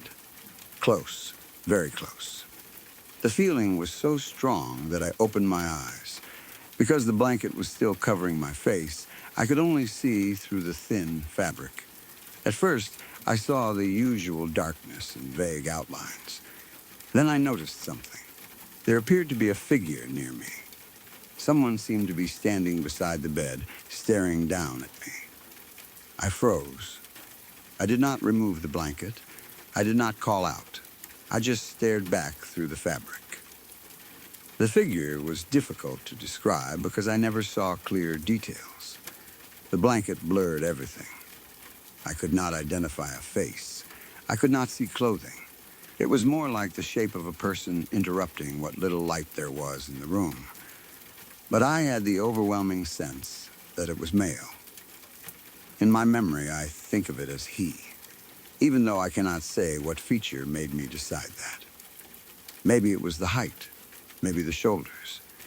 Maybe there was nothing specific at all, and my frightened brain simply assigned the figure an identity. Whatever I thought I was seeing, it seemed to be looking directly at me. My body began sweating. That confused me, because only moments earlier I had assumed the chills were caused by being cold. Now I was sweating heavily beneath the blanket. I was terrified, but I did not want to move. Part of me believed that if I stayed completely still, the figure might think I was asleep. Another part was afraid that pulling the blanket away would make whatever was there easier to see. So I remained hidden. I watched the shape through the fabric. It did not leave. Minutes passed. At least, it felt like minutes. Looking back, I cannot prove the timing accurately. When someone is frightened in the middle of the night, a short period can feel much longer. But in my memory, that figure remained there for around 15 minutes. 15 minutes is an incredibly long time to lie still while believing someone is standing beside your bed. I kept expecting movement. I thought it might lean closer. I thought a hand might touch the blanket. I thought I might suddenly hear breathing next to my head. Nothing like that happened. The figure simply remained. That almost made it worse. If someone had been moving around, I might have identified them as another student. Maybe one of the other boys had gotten up to use the bathroom or was trying to play a prank. But a person standing silently for that long made no sense. I could hear no laughter, no whispered conversation, no footsteps, no mattress creaking from someone returning to bed. I was too afraid to check whether everyone else was still asleep. All of my attention was fixed on the shape outside the blanket. The chills would not stop. Neither would the sweating. My thoughts started going in circles. Maybe it was a roommate. Maybe I was seeing a chair. Maybe someone had hung clothes nearby. Maybe the shape had always been there, and I only noticed it because I was looking through the blanket. That last possibility became important later. The fabric distorted everything. A familiar object could easily look human through a thin sheet. A bedpost, a locker, a pile of clothing, a bag hanging from something. Even another sleeping student might look like a standing person depending on the angle. But in the moment, I did not see an object. I saw someone watching me. Eventually, I reached the point where I could not stand the uncertainty anymore. I decided I would rather know what was there than continue hiding. I grabbed the blanket and threw it away from my face. I looked directly toward the place where I had seen the figure. There was nothing there. No person. No student standing beside the bed. No one moving away. The space was empty. I stared into the room. Everything looked normal. The other students were still asleep. Nothing seemed disturbed. The figure had vanished the instant the blanket was removed. That should have been reassuring. Instead, it confused me. If I had been seeing a real person, I should still have been able to see them. There had been no footsteps, no time for anyone to move. The person would have needed to disappear in the fraction of a second it took me to pull the blanket away. That was impossible. So I began testing it. I pulled the blanket back over my head and looked through it again. If the figure returned, then maybe the fabric itself was causing the illusion. Nothing appeared. I removed the blanket. Still nothing. I covered myself again. Nothing. I tried to recreate the exact angle I had been lying at before. I looked toward the same part of the room. The figure would not come back. That was when the fear became more complicated. If I had covered myself again and immediately seen the same human shape, I probably would have realized I had been looking at furniture distorted by the fabric. I could have moved the blanket slightly and watched the shape change. Mystery solved. But I could not reproduce it. The room looked different now. Whatever shape I had been staring at for what felt like 15 minutes was gone.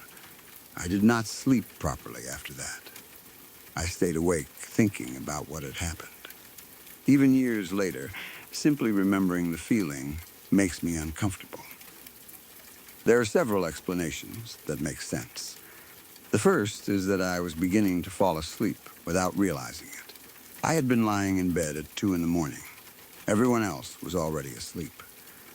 I was exhausted enough that I had covered myself completely and closed my eyes. It is possible I entered a very light stage of sleep and then partially woke. People can experience extremely vivid images while falling asleep or waking up.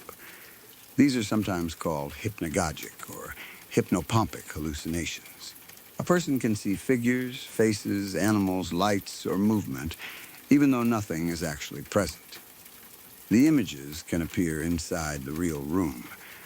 You do not necessarily feel as though you are dreaming. You may believe you are completely awake. That explanation fits the figure. Maybe I opened my eyes while my brain was still partly dreaming. The blanket provided vague visual information, and my mind filled in the missing details with the image of a person standing close to me. The sense of being watched could have been part of the same sleep-related experience. Many people who wake suddenly at night describe a strong feeling that someone else is present. Sometimes they see a shadow person. Sometimes they hear a voice. Sometimes they feel a hand or pressure on the bed. The brain is in an unusual state between sleep and wakefulness, and threat detection can become extremely intense.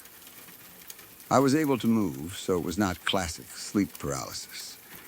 But hallucinations around sleep do not always include paralysis. I could have been physically awake while still experiencing a visual image from a dream. That would also explain why the figure disappeared when I suddenly pulled the blanket away. The stronger movement and increase in light may have fully awakened me.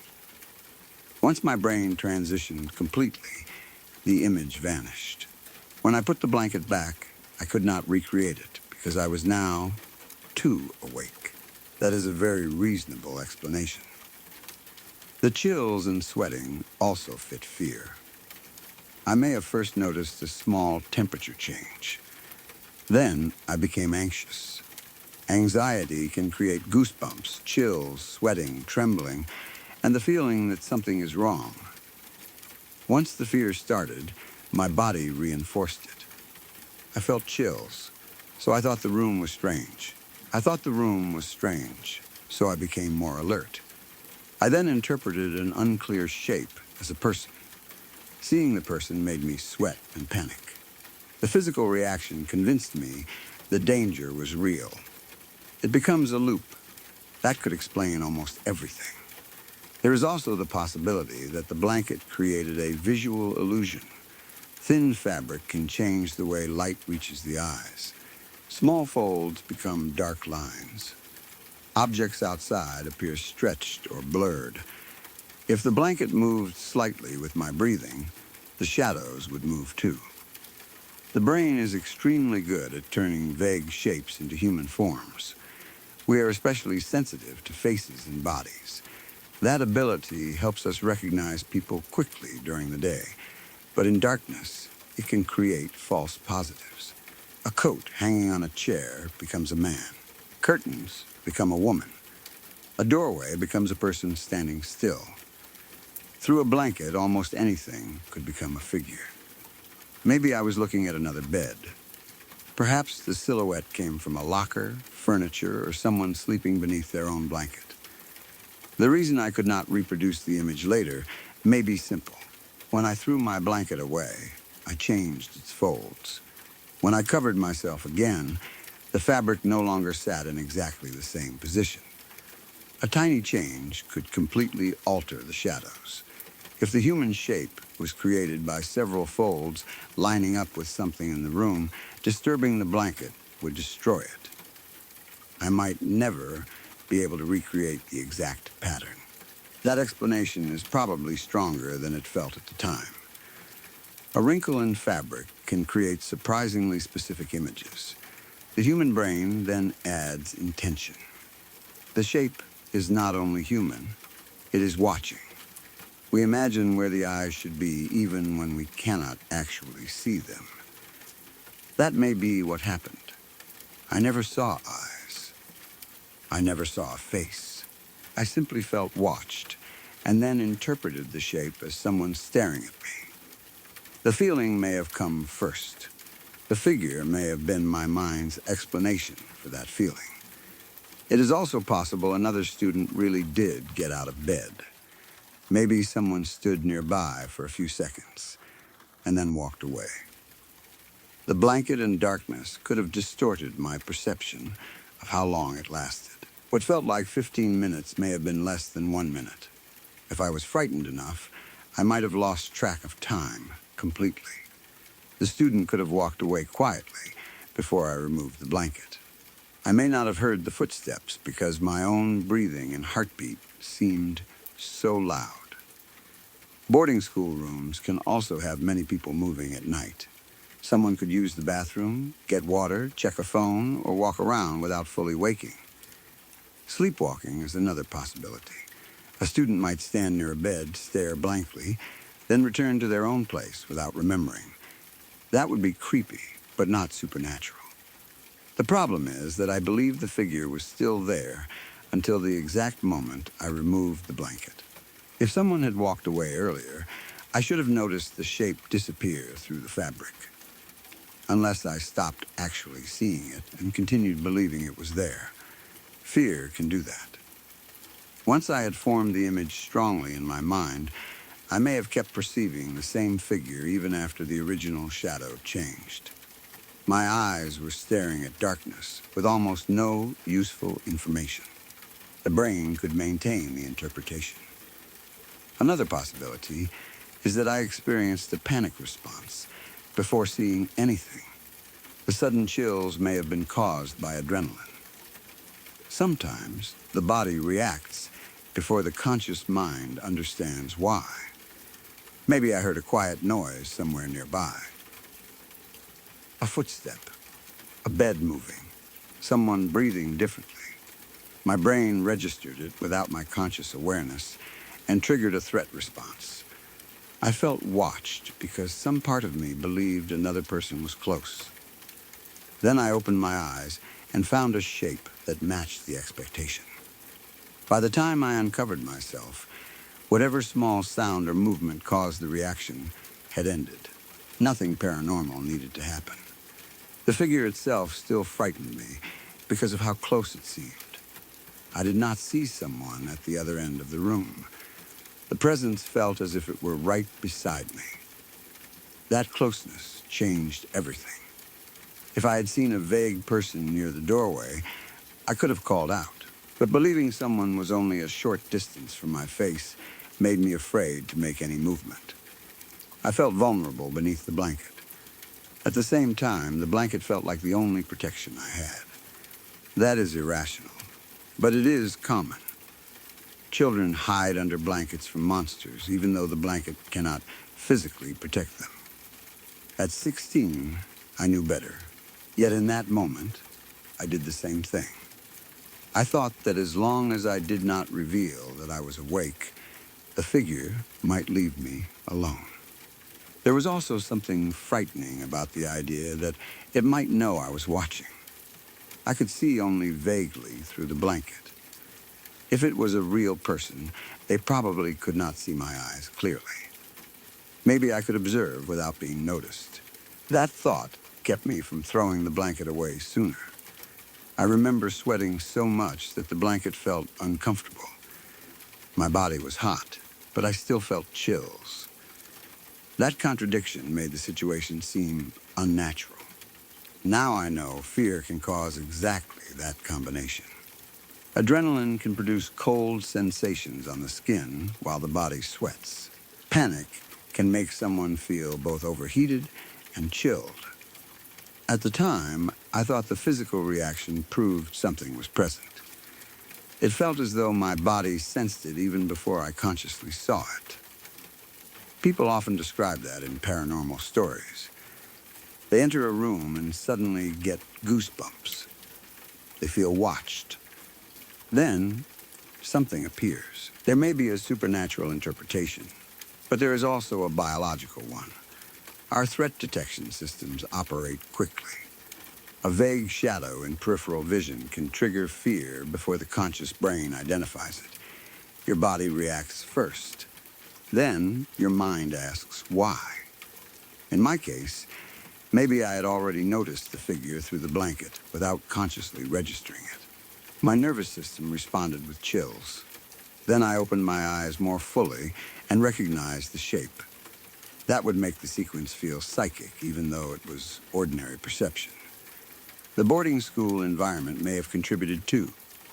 Sleeping around other people changes how alert you are, even when you trust the people in the room. Part of your brain remains aware that others can move around while you sleep. You hear beds creak. Someone gets up. Someone whispers. There are more potential sources of movement than in a private bedroom. That could make the brain more likely to interpret ambiguous shapes as a person. At 2 in the morning, with everyone else asleep, I may also have felt unusually isolated despite being surrounded by people. Nobody else was awake to confirm what I saw. That made it feel like the figure had chosen the one person still conscious. I do not believe now that something necessarily came into the room specifically to watch me. There is no evidence for that. Nothing touched me. Nothing spoke. No one else woke. The figure disappeared and never returned. That strongly supports a temporary visual or sleep-related event rather than an external entity. If something had actually stood beside me for 15 minutes, I would expect at least one other student to move, wake, or notice. Not necessarily, but the lack of any second witness matters. I also did not find evidence afterward. No object had been moved. No door was open. No footprints. No person hiding anywhere. Nothing. The only evidence was my memory and physical fear. That does not mean I invented it deliberately. A hallucination is still an experience. An illusion is still something the person genuinely sees. If my brain turned shadows into a watcher, I was not pretending. I was terrified because the image appeared real. I think that distinction is important. People sometimes hear hallucination and assume someone is lying or imagining something on purpose. That is not how these experiences work. A brain can create a completely convincing perception without a person choosing it, especially around sleep. If that is what happened to me, it explains why I remain frightened by the memory even though I can offer logical explanations now. My body remembers the experience as danger. Logic came later. I still think about the fact that I tried to recreate it. That is probably the detail I trust most about my own response. I did not simply throw the blanket away and run.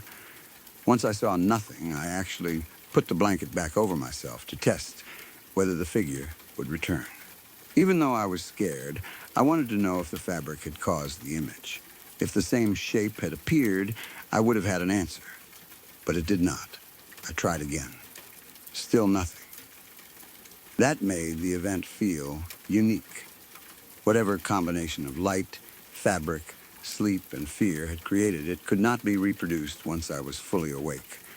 That fits a sleep hallucination very well. It also fits something paranormal appearing once and leaving. The difference is that one explanation is supported by known human experience, and the other cannot really be tested. So logically, I choose the first. Emotionally, I am not always as certain. There is a part of me that remembers the figure as too stable. I did not see it for a fraction of a second. I watched it. I believed it remained there while I was sweating beneath the blanket. I felt its attention. It seemed patient. That is harder to reduce to a passing shadow. But I cannot trust the 15-minute estimate completely. Maybe I was drifting in and out of sleep. Perhaps the entire episode lasted 30 seconds, and my sense of time stretched dramatically. Dreams can contain what feels like hours of events in only a few minutes. If part of my mind was still dreaming, the duration could be completely unreliable. I may even have fallen asleep briefly while believing I was awake, then woken again and continued the same fear. That could make one short visual image feel like a long confrontation. There is no clock measurement. I did not look at my phone while it happened. I only know it felt endless. Sometimes I wonder what would have happened if I had spoken. If I had said, "Who's there?" Maybe one of the other students would have woken and turned on the light. Maybe the figure would have vanished immediately. Perhaps someone would have answered, and I would have discovered it really was another student. Instead, I stayed silent. That allowed the uncertainty to continue. But I do not blame myself. At 16, alone, awake in a dark boarding school room at 2 in the morning, I genuinely believed there was someone standing close enough to watch me breathe. Silence felt safer. I also wonder whether I should have woken someone afterward. If another person had looked around the room with me, maybe they would have noticed an object that explained the shape. A jacket, a towel, a shadow from a window. Something. Instead, I performed the test alone. Once the figure disappeared, I eventually tried to calm down and let everyone else sleep. By morning, the room was ordinary again. Daylight has a way of making nighttime fear seem stupid. The beds looked like beds. The furniture looked normal. There was nowhere for a mysterious person to hide. If I told anyone, they probably would have said I was half asleep. They might have been right. The experience never repeated. That matters more to me now than it did then. If there were some presence connected to the dormitory, I never saw it again. I did not start hearing voices. Nothing followed me. No other student came to me describing the same figure. The story ends exactly where it started. One strange night while I was trying to fall asleep. That is why I do not claim I saw a ghost. I saw what looked like a human figure through a thin blanket while tired, frightened, and possibly half asleep. There are several good explanations for how that can happen, but knowing that does not erase what it felt like. The chills came before I consciously understood why I was afraid. They continued even after I covered myself completely. Then came the unmistakable feeling that someone was beside me. When I opened my eyes, there was a person-shaped darkness standing close to the bed. I watched it for what felt like 15 minutes. My entire body was sweating. It never moved. It never spoke. It simply watched. Eventually, I threw the blanket away. The room was empty. I covered myself again, trying to prove the figure had been created by the fabric. Nothing came back. I tried more than once. Still nothing. Years later, that is the detail that scares me most. If it had appeared every time I pulled the blanket over my face, I could blame the folds, the shadows, and my tired eyes. Instead, I saw it once. Only while I was frightened enough to believe someone was standing beside me. And the moment I finally uncovered myself to see who had been staring, there was no one there.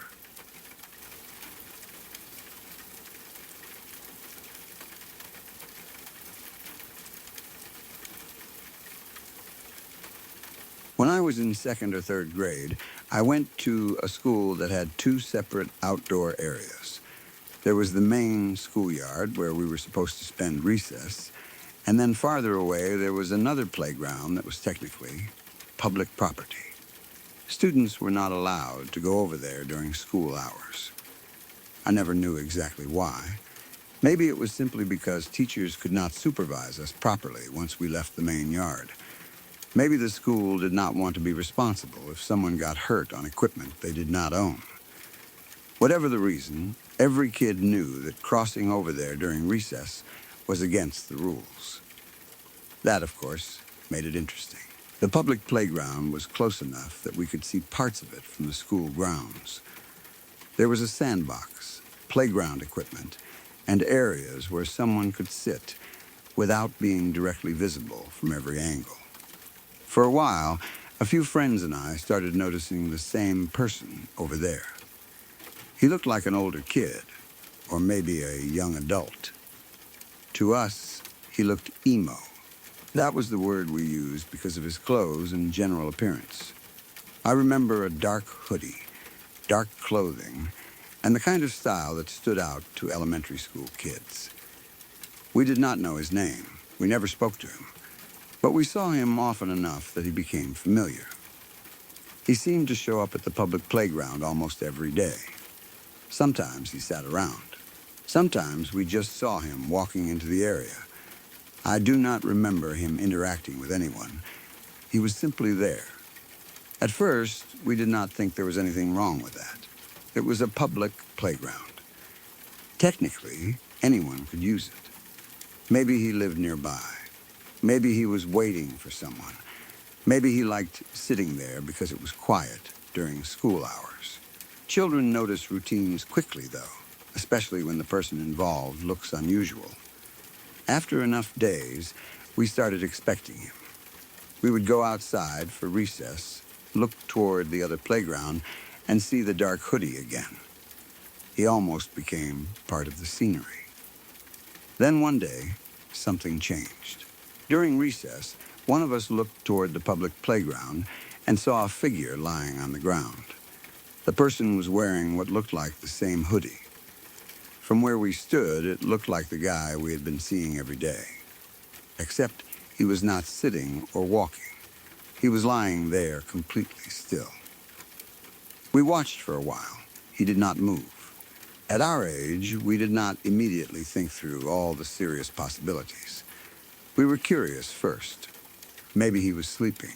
Maybe he had fallen. Maybe he was trying to scare people. But the longer he remained motionless, the more concerned we became. We knew we were not supposed to leave the schoolyard. Going over there meant risking trouble if a teacher saw us. But curiosity eventually won. A few of us decided to cross over and check on him. I remember the feeling of knowing we were breaking a rule and trying to move quickly enough that nobody noticed.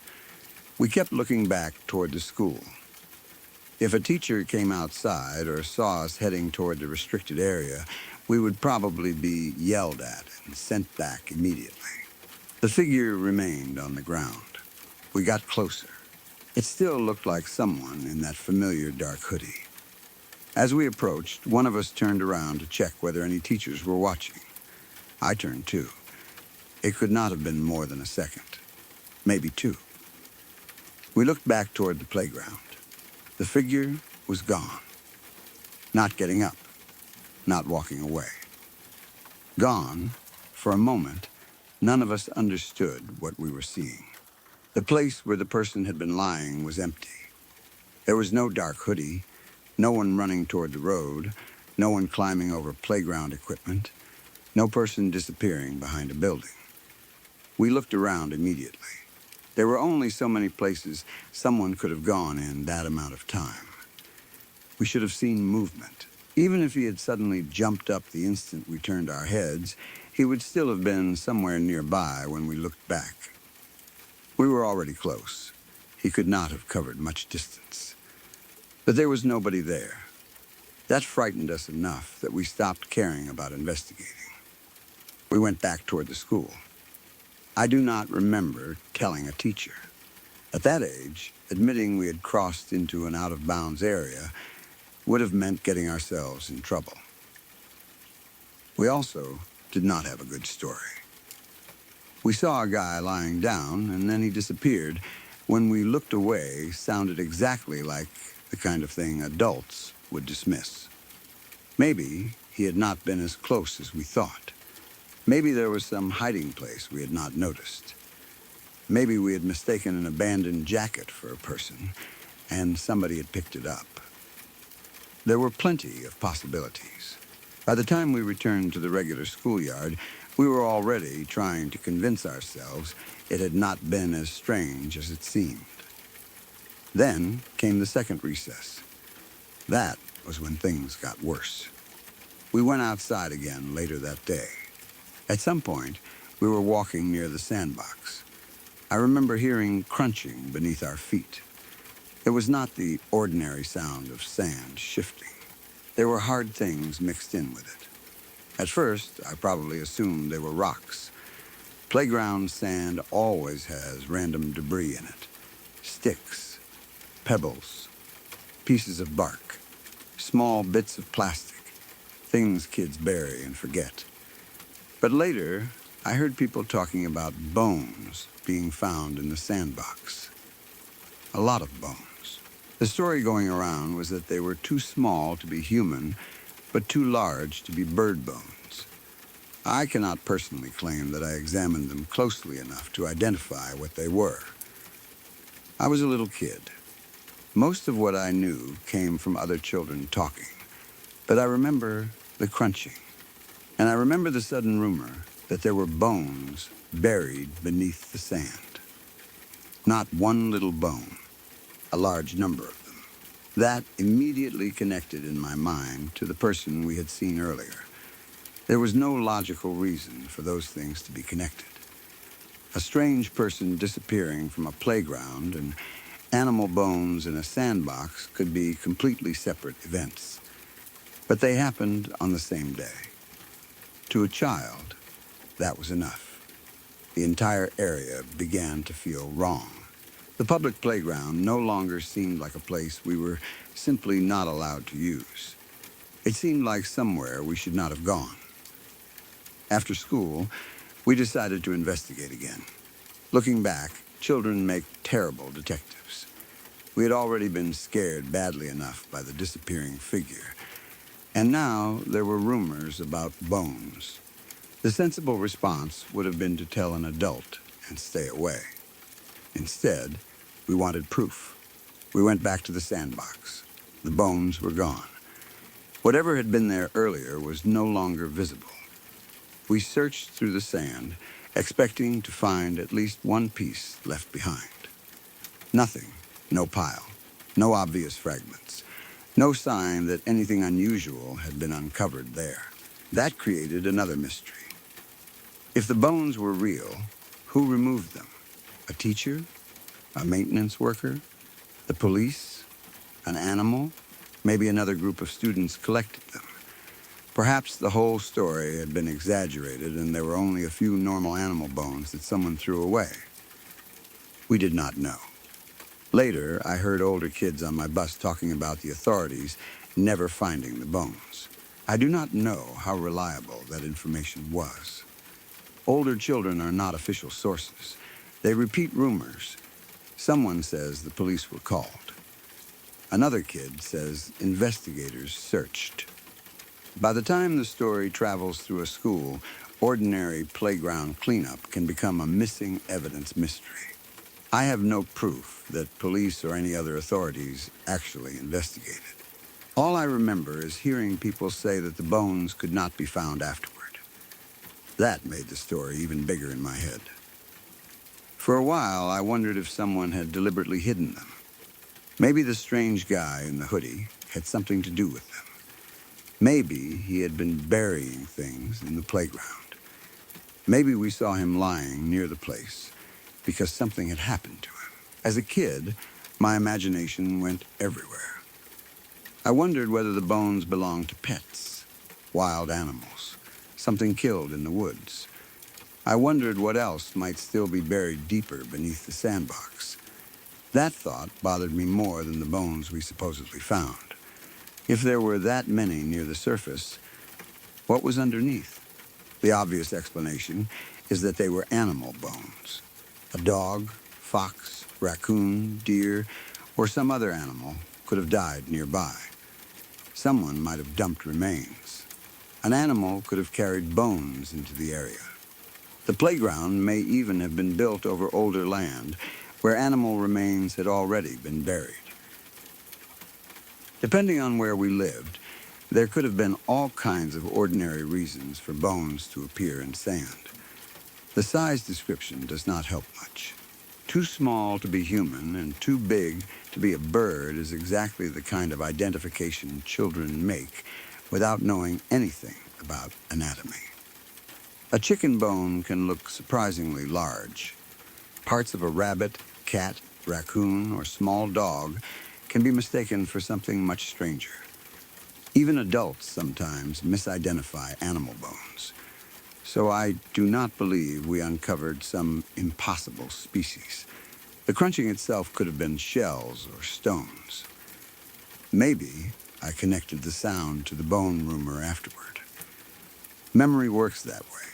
You experience one thing, then later receive information that changes how you remember it. If someone told me bones had been found where I had heard crunching, my brain would naturally decide I had been stepping on bones. That might not have been true. The disappearing figure is harder for me.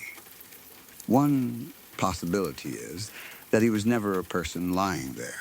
From the schoolyard, we were looking across some distance. A dark jacket, backpack, pile of clothing, or shadow could easily resemble someone lying down. Because we had seen the same hoodie-wearing person there before, our brains may have automatically completed the image. There is the dark shape. That must be the guy. We approached expecting a person. Then we looked away. When we looked back, the angle had changed enough for us to realize the shape was not there. Maybe wind moved a jacket. Maybe someone nearby picked it up. Maybe we had been looking at something farther away than we thought.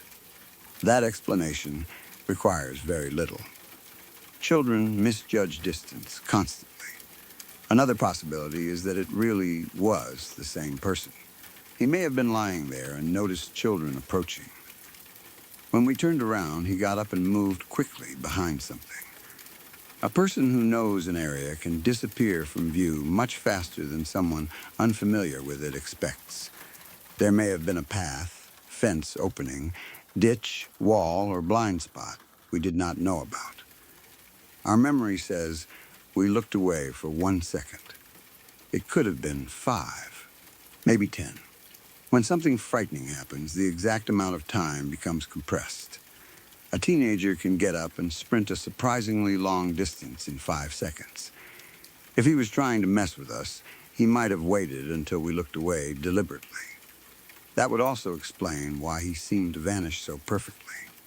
Maybe the strange guy had noticed us watching him for days. He knew we were curious.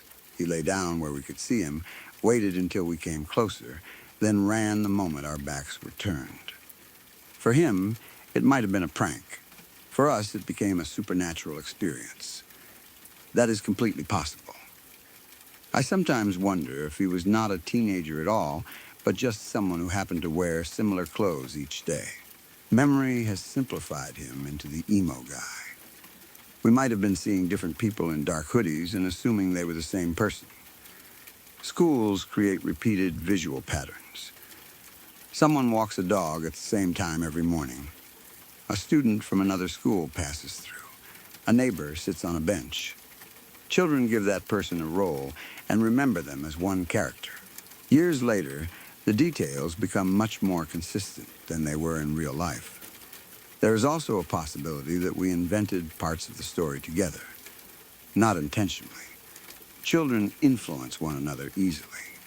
One friend says, "That's the guy." Everyone agrees. Someone says, "He disappeared." Now, that becomes the accepted version. Later, one child hears about bones. Everyone remembers stepping on something crunchy. Then, an older kid says the police could not find them. Suddenly, the whole event becomes connected. By adulthood, it feels like one continuous mystery, even though the pieces may have come from different moments and different sources. That is probably worth remembering. I do not trust every detail equally. I trust that there was a strange old car-like figure? No. This was a person we saw often at the playground. I trust that a few of us went over because we believed someone was lying there. I trust that when we looked back, the person was no longer where we expected. I trust that there was talk of bones being found around the sandbox. The rest becomes less certain. How many bones? What species? Were police called? How long was the figure out of sight? Those details are much harder to know now. Still, the combination affected me. The playground felt different afterward. A place that had once been interesting because it was forbidden now felt like somewhere things could happen without adults knowing. I became more aware of the fact that the public area was not really part of the school. Teachers were not watching every corner. Anyone could come and go. A strange older person could spend time there every day and nobody might ask questions. That realization alone is unsettling. As children, we tend to assume adults control everything around us. School feels organized. Teachers know who belongs there. Parents know what is happening in the neighborhood. If something dangerous appears, surely some adult will notice. Then you grow older and realize that is not always true. Maybe the man in the hoodie was completely harmless. Maybe he was just another local kid. But he had been near an elementary school playground often enough that a group of children recognized him. We never knew who he was. If he really was lying motionless that day, perhaps he was sick or injured. Maybe we should have told someone. The fact that he vanished before we reached him might actually be a good thing. It meant there was no emergency. Or maybe it meant he never wanted us to reach him. The bones could also have had a very simple explanation connected to school maintenance. If staff found animal remains in a sandbox, they would remove them quickly. They would not leave them where young children played. They might clean or replace the affected sand without announcing anything. From a child's perspective, the bones would simply disappear. When someone later asked where they went, an older student might say, "The authorities never found them," because that sounded more exciting than the janitor threw them away. That explanation is probably much closer to reality.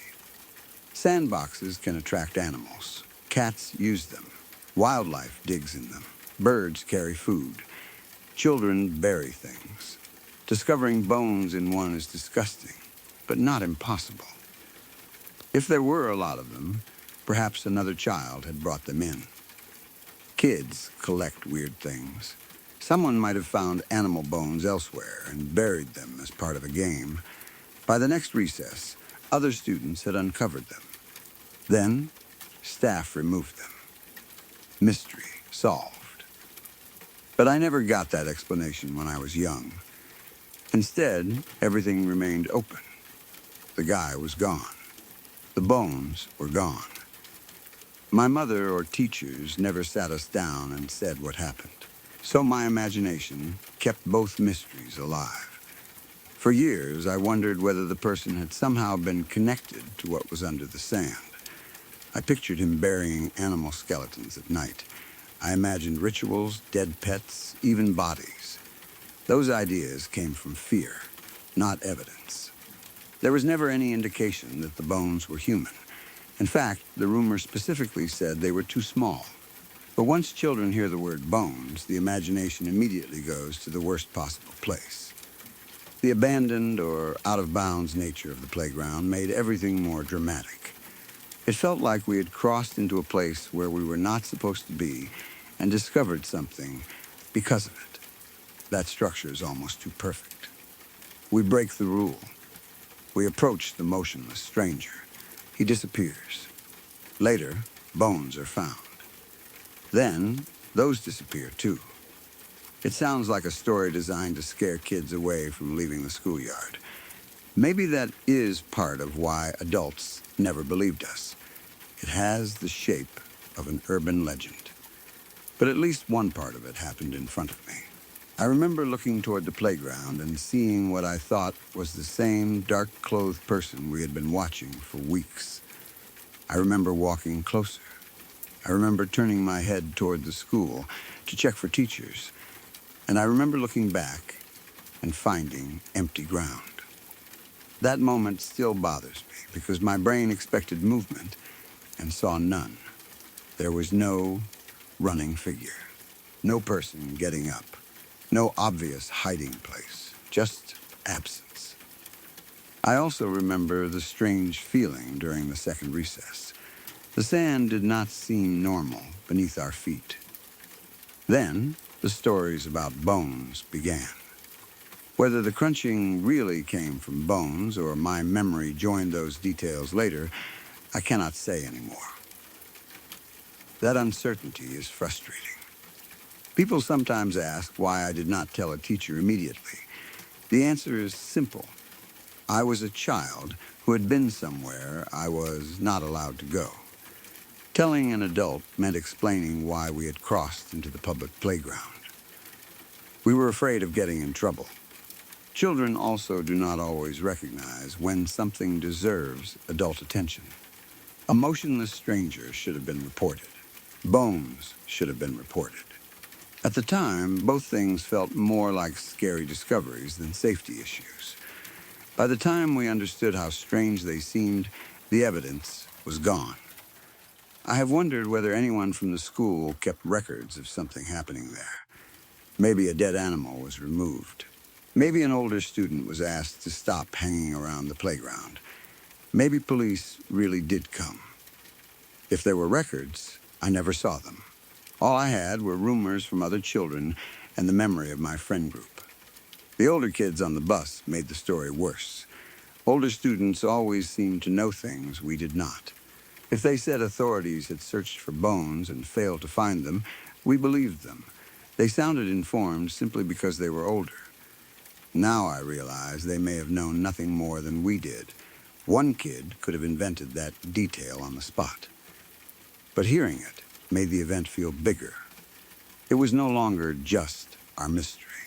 Adults supposedly knew something had happened too. That gave the story a kind of legitimacy in my childhood mind.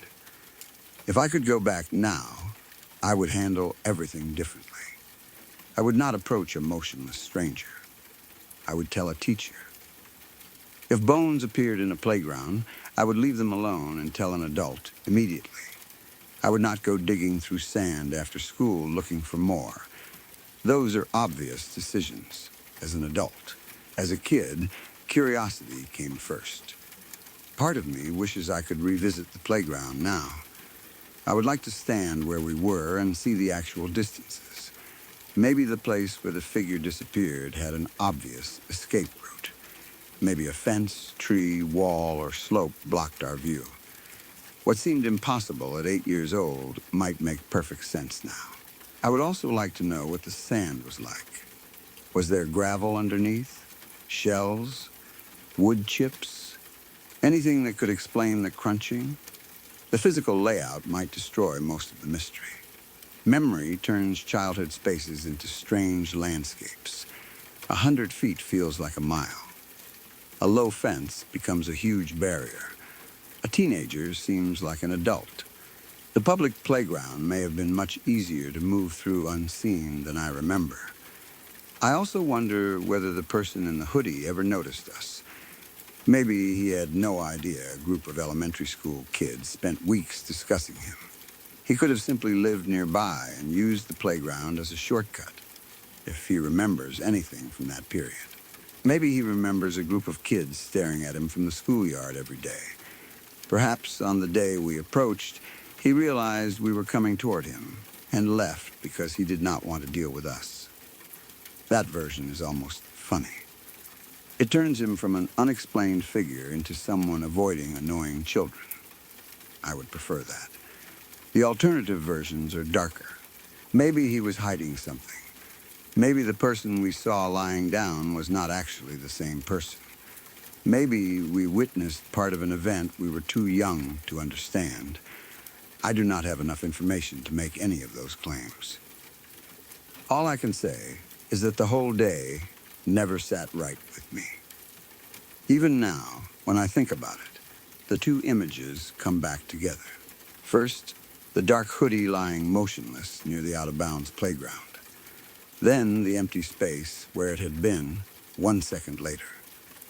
After that, the sandbox, the hard crunch under our shoes, the rumors about all those little bones. Then returning after school and finding nothing. Maybe the guy was just a local teenager who moved when we looked away. Maybe the bones came from an animal and school staff cleaned them up. Those explanations are completely reasonable and probably correct. But because nobody ever gave us an answer, my childhood mind connected everything into one question that never really went away. Who was the person we kept seeing at that playground? And if the things beneath the sand really were bones, what else had been buried there before we started digging?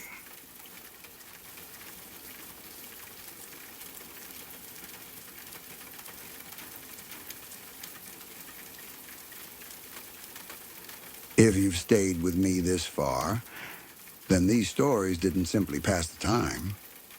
They stayed with you. Everything you heard tonight was real. Real people. Real moments. And in each one, something quietly slipped out of place. If you'd like more of the kind that don't let go so easily, subscribe to Crowvane Manor.